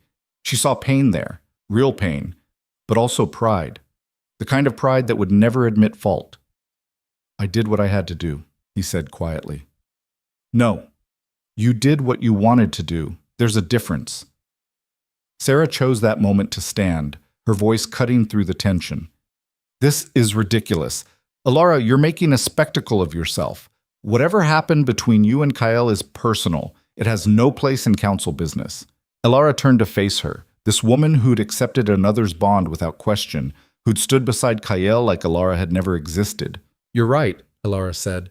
It is personal, but it became council business the moment Kael sent armed wolves into neutral territories. The moment he tried to use his position to force me back to a life I'd chosen to leave. She looked at Alpha Varen, who was watching with carefully neutral expression. Tell me, Alpha Varen, if one of your wolves left the pack, would you hunt them through the Deadlands? Would you offer rewards for their capture? Varen's expression didn't change. If I believed they were in danger, that's not what I asked. The old Alpha studied her for a long moment. Then, surprisingly, he smiled. No, I wouldn't, because a wolf who chooses to leave has that right, even a Luna. The statement hung in the air like a condemnation. Varen had just publicly undermined his own alliance, admitting that Kael's actions had crossed a line. Kael rounded on him. You agreed this alliance was necessary. I agreed to a political union that strengthened both our packs. I didn't agree to help you hunt down your ex-mate like she was a runaway asset. Varen's voice was cold. There's a difference, Alpha Thorn.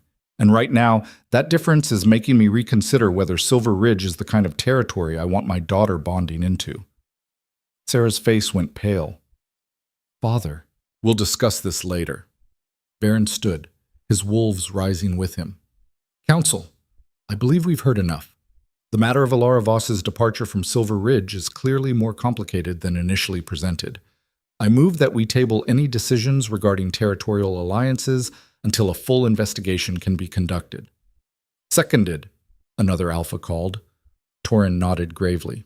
Motion carries. This council is adjourned. Chaos erupted. Wolves surged to their feet, everyone talking at once. Alara felt Riker's hand on her back, steady and grounding, as Dante's wolves formed a protective circle around them.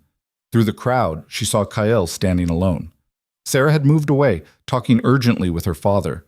The Silver Ridge delegation looked confused, uncertain, and Kael just stared at Alara with an expression she couldn't read. We need to leave, Mara said urgently, before this turns into something worse. They moved as a unit, pushing through the crowd toward the exit. Wolves stepped aside for them, some with respect, some with curiosity, a few with barely concealed hostility. Alara kept her head high, her shoulders back. She'd won. Actually won.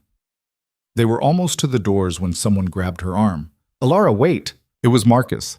Silver Ridge's beta looked exhausted, his usual composure frayed at the edges. Please, just give me 1 minute. Riker tensed, but Alara nodded. It's okay. Marcus pulled her aside, away from the crowd, but still visible. I don't even know what that was. The truth. It was a bomb. Marcus ran his hand through his hair. Do you have any idea what you just did? The Varen Alliance is falling apart. Half the pack is questioning Kael's leadership, and the other Alphas, they're circling like sharks. Good. Good? Marcus's voice rose. Alara, Silver Ridge could collapse. Everything we built. Everything you built on my erasure, you mean? She pulled her arm free. I'm sorry, Marcus. I know this is hard for you.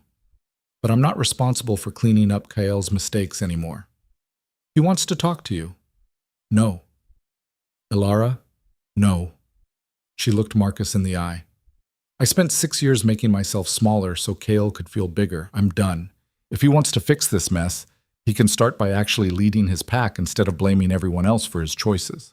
Marcus opened his mouth, closed it, finally nodded. For what it's worth, I'm sorry. For not standing up for you when it mattered. I know. Alara's voice softened slightly. But sorry doesn't change what happened. She walked away, rejoining Dante's group. They made it outside without further incident, though she could feel eyes on her back the whole way. The journey back to Iron Ridge was quiet. Alara sat in the transport vehicle, watching the landscape blur past, trying to process everything that had happened. She'd confronted Kael, told her truth in front of every major Alpha in the region, watched the alliance he'd sacrificed her for begin to crumble. She should feel triumphant, vindicated. Instead, she just felt tired. You okay? Riker asked quietly, sitting beside her. I don't know. Alara leaned her head against his shoulder. Thought winning would feel different. How's it feel? Empty, like I just burned down a building I used to live in. Necessary, maybe, but still destruction. Riker was quiet for a moment. You didn't burn anything down. Kael did that himself. You just made sure everyone could see the flames. Is that better? It's honest.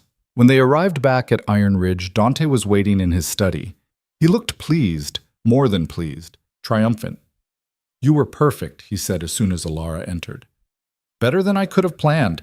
The other alphas are already reaching out, asking questions about Iron Ridge's position, our territorial plans. Kyle's support is bleeding away faster than he can contain it." "Good." Alara sank into a chair. "So what happens now?" "Now, we press the advantage. Schedule formal meetings with the alphas who are wavering. Show them that Iron Ridge offers stability that Silver Ridge can't match." Dante poured 3 glasses of whiskey, handing them to Alara and Riker. "Within a month, Kyle will be so politically isolated he'll have no choice but to step down or face a formal challenge." "And then what? You take over Silver Ridge?" "Someone will. Whether it's me or another alpha who sees the opportunity, Silver Ridge is wounded. It's only a matter of time before someone claims it." Alara stared at her glass. This was what she'd wanted, wasn't it? To make Kyle face consequences. To prove she wasn't the weak, unstable Luna he'd painted her as. So why did it feel like she'd just signed a death warrant? "I need air," she said, standing. Outside, the night was cold and clear. Alara walked through Iron Ridge territory, past training grounds and guard posts, until she found a quiet overlook that showed the forest stretching endlessly in every direction. Riker found her there an hour later. "Dante's planning a victory feast," he said, settling beside her on the stone bench. "You're the guest of honor." "I don't feel victorious." "No? I feel like I just helped start a war. And yeah, Kyle deserves to face consequences for what he did. But all those wolves in Silver Ridge, the families I knew, the lives I was part of, they're going to suffer too. Because their alpha made a choice that I couldn't live with. That's not your fault, isn't it?" Alara turned to look at him. "I could have stayed quiet, disappeared into the wildlands like Kyle wanted, let him have his alliance and his new Luna without making waves, but I chose to fight back, chose to make him pay. And now people are going to get hurt because of that choice." "People were going to get hurt either way." Riker's voice was gentle. "Kale's expansion plans, his alliance with Varen, that was always going to lead to conflict. You didn't create that. You just exposed what was already there. Dante's going to use this to destroy Silver Ridge completely. Take the territory, absorb the wolves who survive, eliminate Kyle as a rival. Probably. And I helped him." "Yes." Riker didn't try to soften it. "You did. The question is whether you can live with that."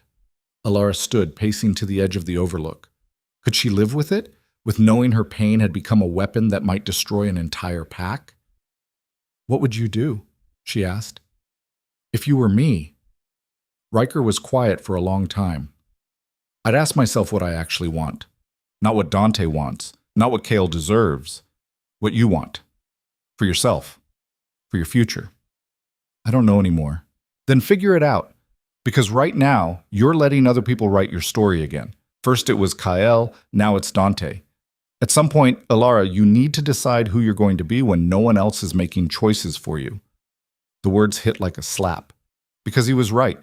She'd left Silver Ridge to escape being defined by Kyle's decisions. But had she just traded one alpha's control for another's? "I need to think," she said. "I'll be here when you're done." Alara spent the next 3 days avoiding everyone. She took long walks through Iron Ridge territory, thinking, remembering, trying to separate what she wanted from what she thought she should want. She'd wanted Kyle to pay. That part was done. But did she want Silver Ridge destroyed? Did she want to be the reason families lost their homes, wolves lost their pack? No. That had never been the goal. On the 4th day, she made her decision. She found Dante in his study, reviewing reports from scouts monitoring Silver Ridge's borders. "I'm leaving," she said without preamble. Dante looked up, surprised. "Leaving? Now? When we're on the verge of destroying an entire pack because their alpha made a mistake?"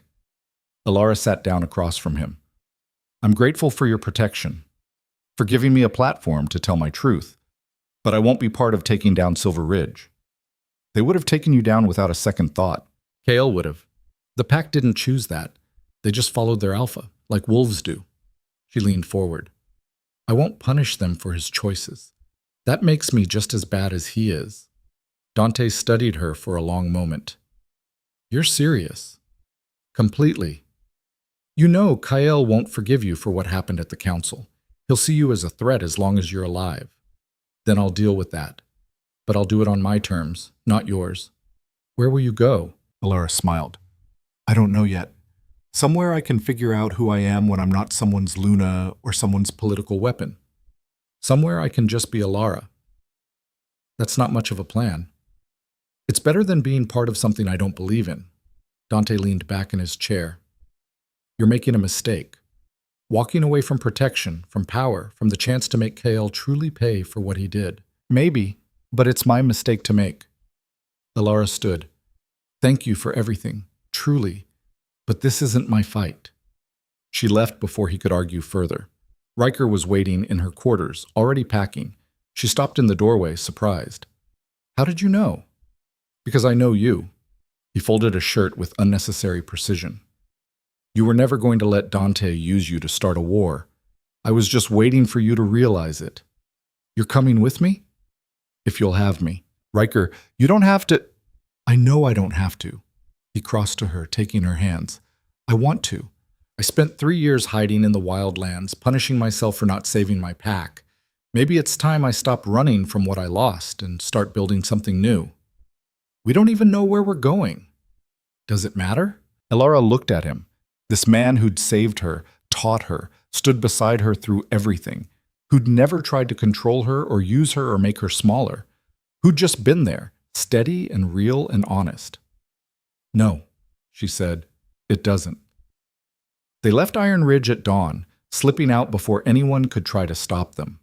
Traveled light, taking only what they could carry. Heading east toward territories neither of them knew. They'd been walking for 2 days when they ran into the messenger. He was young, barely out of adolescence, wearing Silver Ridge colors. He stumbled when he saw Alara, nearly dropping the sealed letter he carried. Luna, Alara Voss, I've been looking for you. Why? Alpha Thorn sent me. He wants to meet with you. Alone. Says it's important. Alara and Riker exchanged glances. Tell him no, Alara said. Please. The messenger's voice cracked. He said to tell you the pack is falling apart, that he needs to talk to you before it's too late. That's not my problem. He also said to tell you he was wrong about everything. The word stopped Alara cold. Kael admitting he was wrong? That wasn't something she'd ever expected to hear.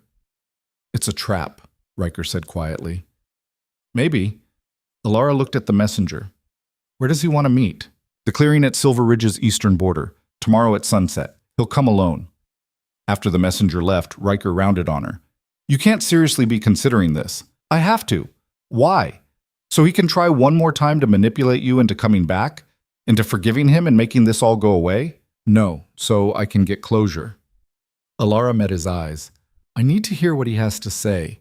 Need to look him in the face one more time and know that I made the right choice. Otherwise, I'll always wonder. And if it is a trap, then you'll be close by to pull me out of it. Riker looked like he wanted to argue further. Instead, he just sighed. If you die, I'm going to be really annoyed. Noted. The clearing was empty when Alara arrived the next evening. She stood in the center, alone as Kael had requested, while Riker watched from the tree line.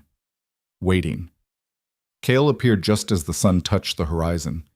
He looked different, older somehow, like the last few weeks had aged him years. He stopped 10 feet away, hands visible, no weapons. You came, he said. You said you had something important to say. I did. I do.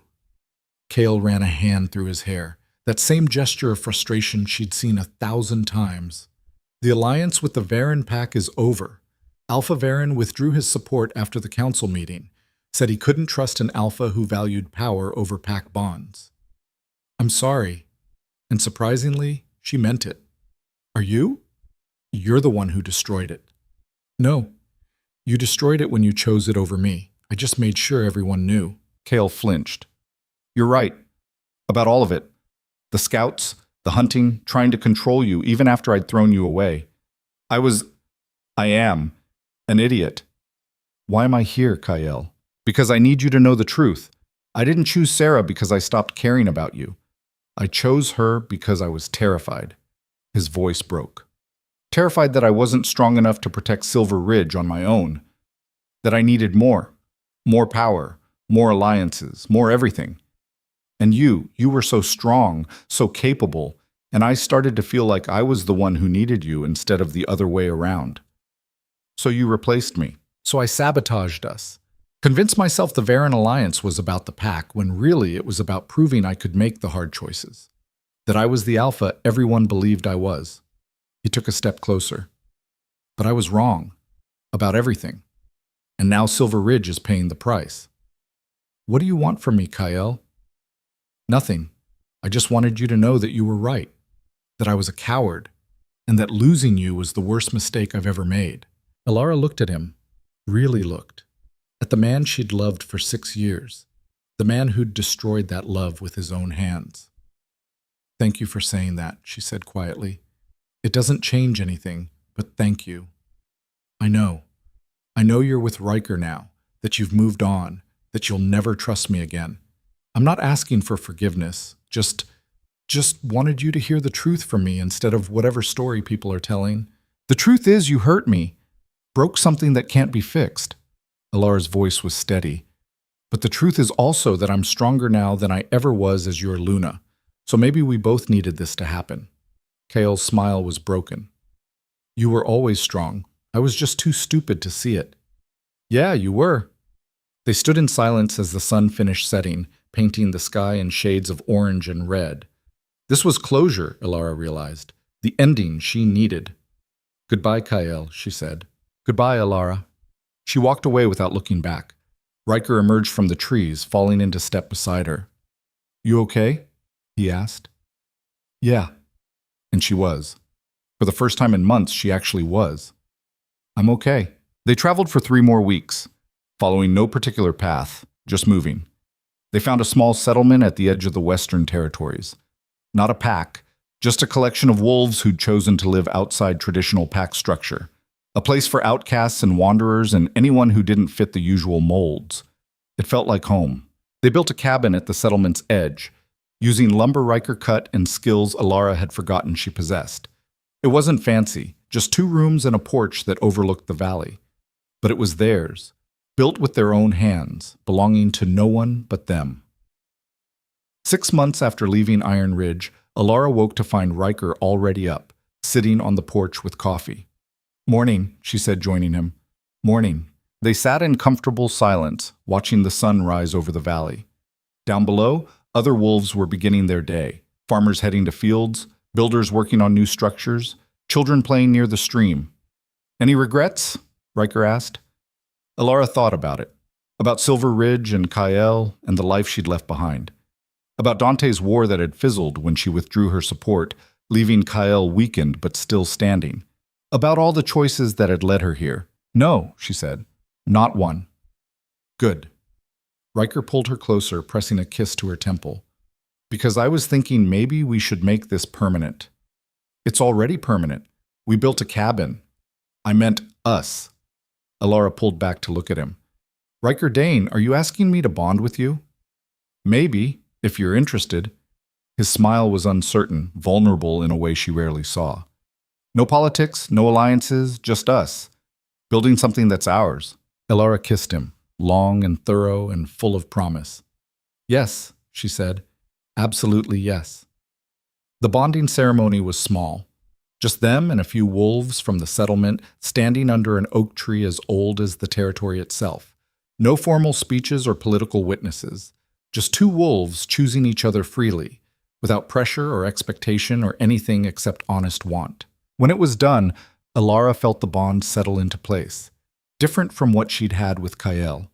Stronger, clearer, built on truth instead of convenience. How does it feel? Riker asked. Like coming home. News from the wider territories filtered in slowly. Silver Ridge had stabilized under Kyle's leadership, though he'd never fully recovered the respect he'd lost. Sarah had bonded with another alpha, one whose territory actually needed the Varen alliance. Dante continued his expansion, though without Alara's story to justify it, other alphas had united against him, keeping Iron Ridge contained. The world kept turning. Politics kept shifting.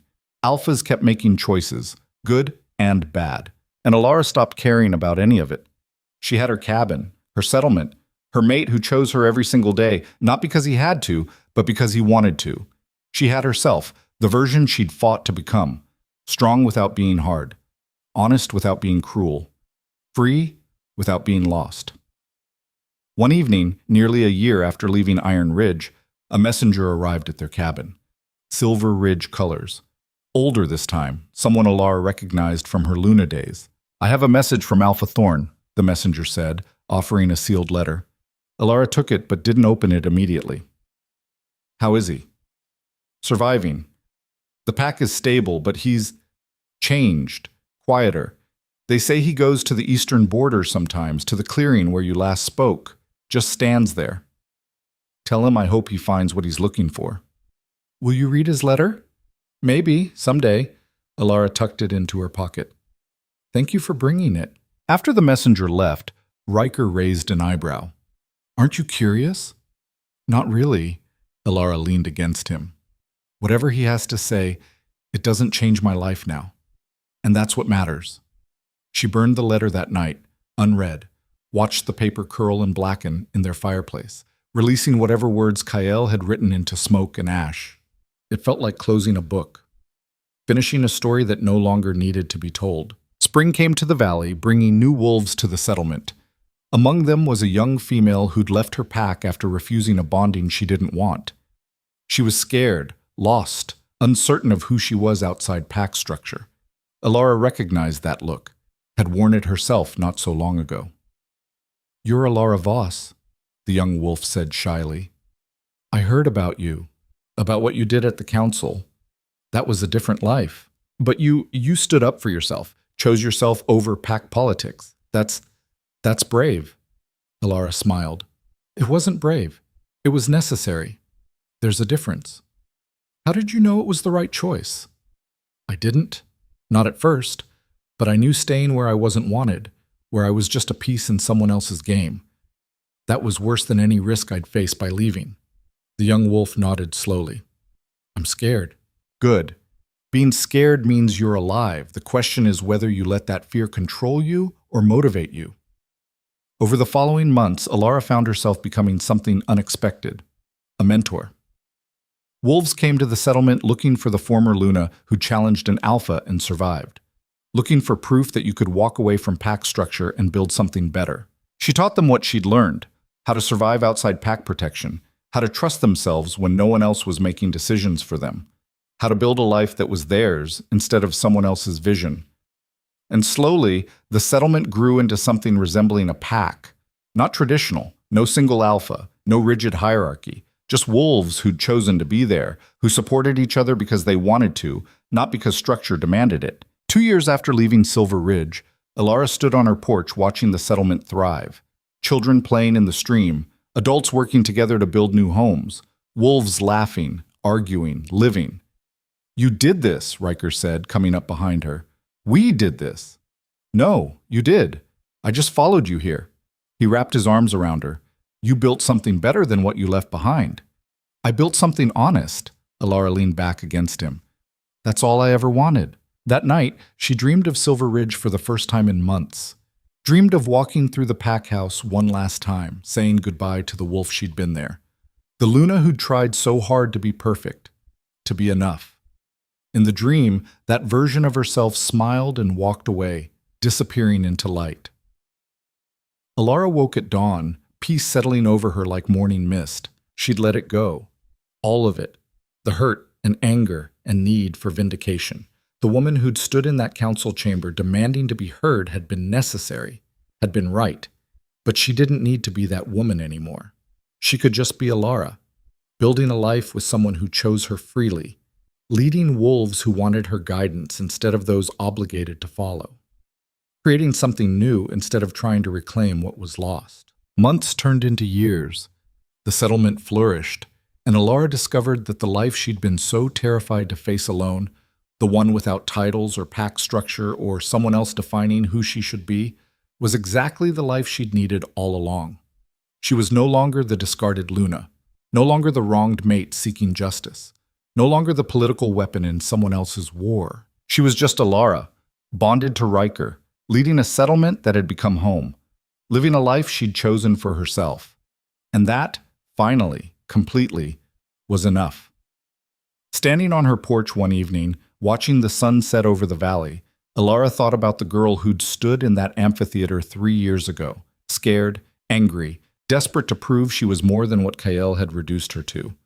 That girl had been brave, had stood up when it mattered, had refused to be erased. But this woman, the one who'd learned to build instead of just survive, to lead without controlling, to love without fear, she was free.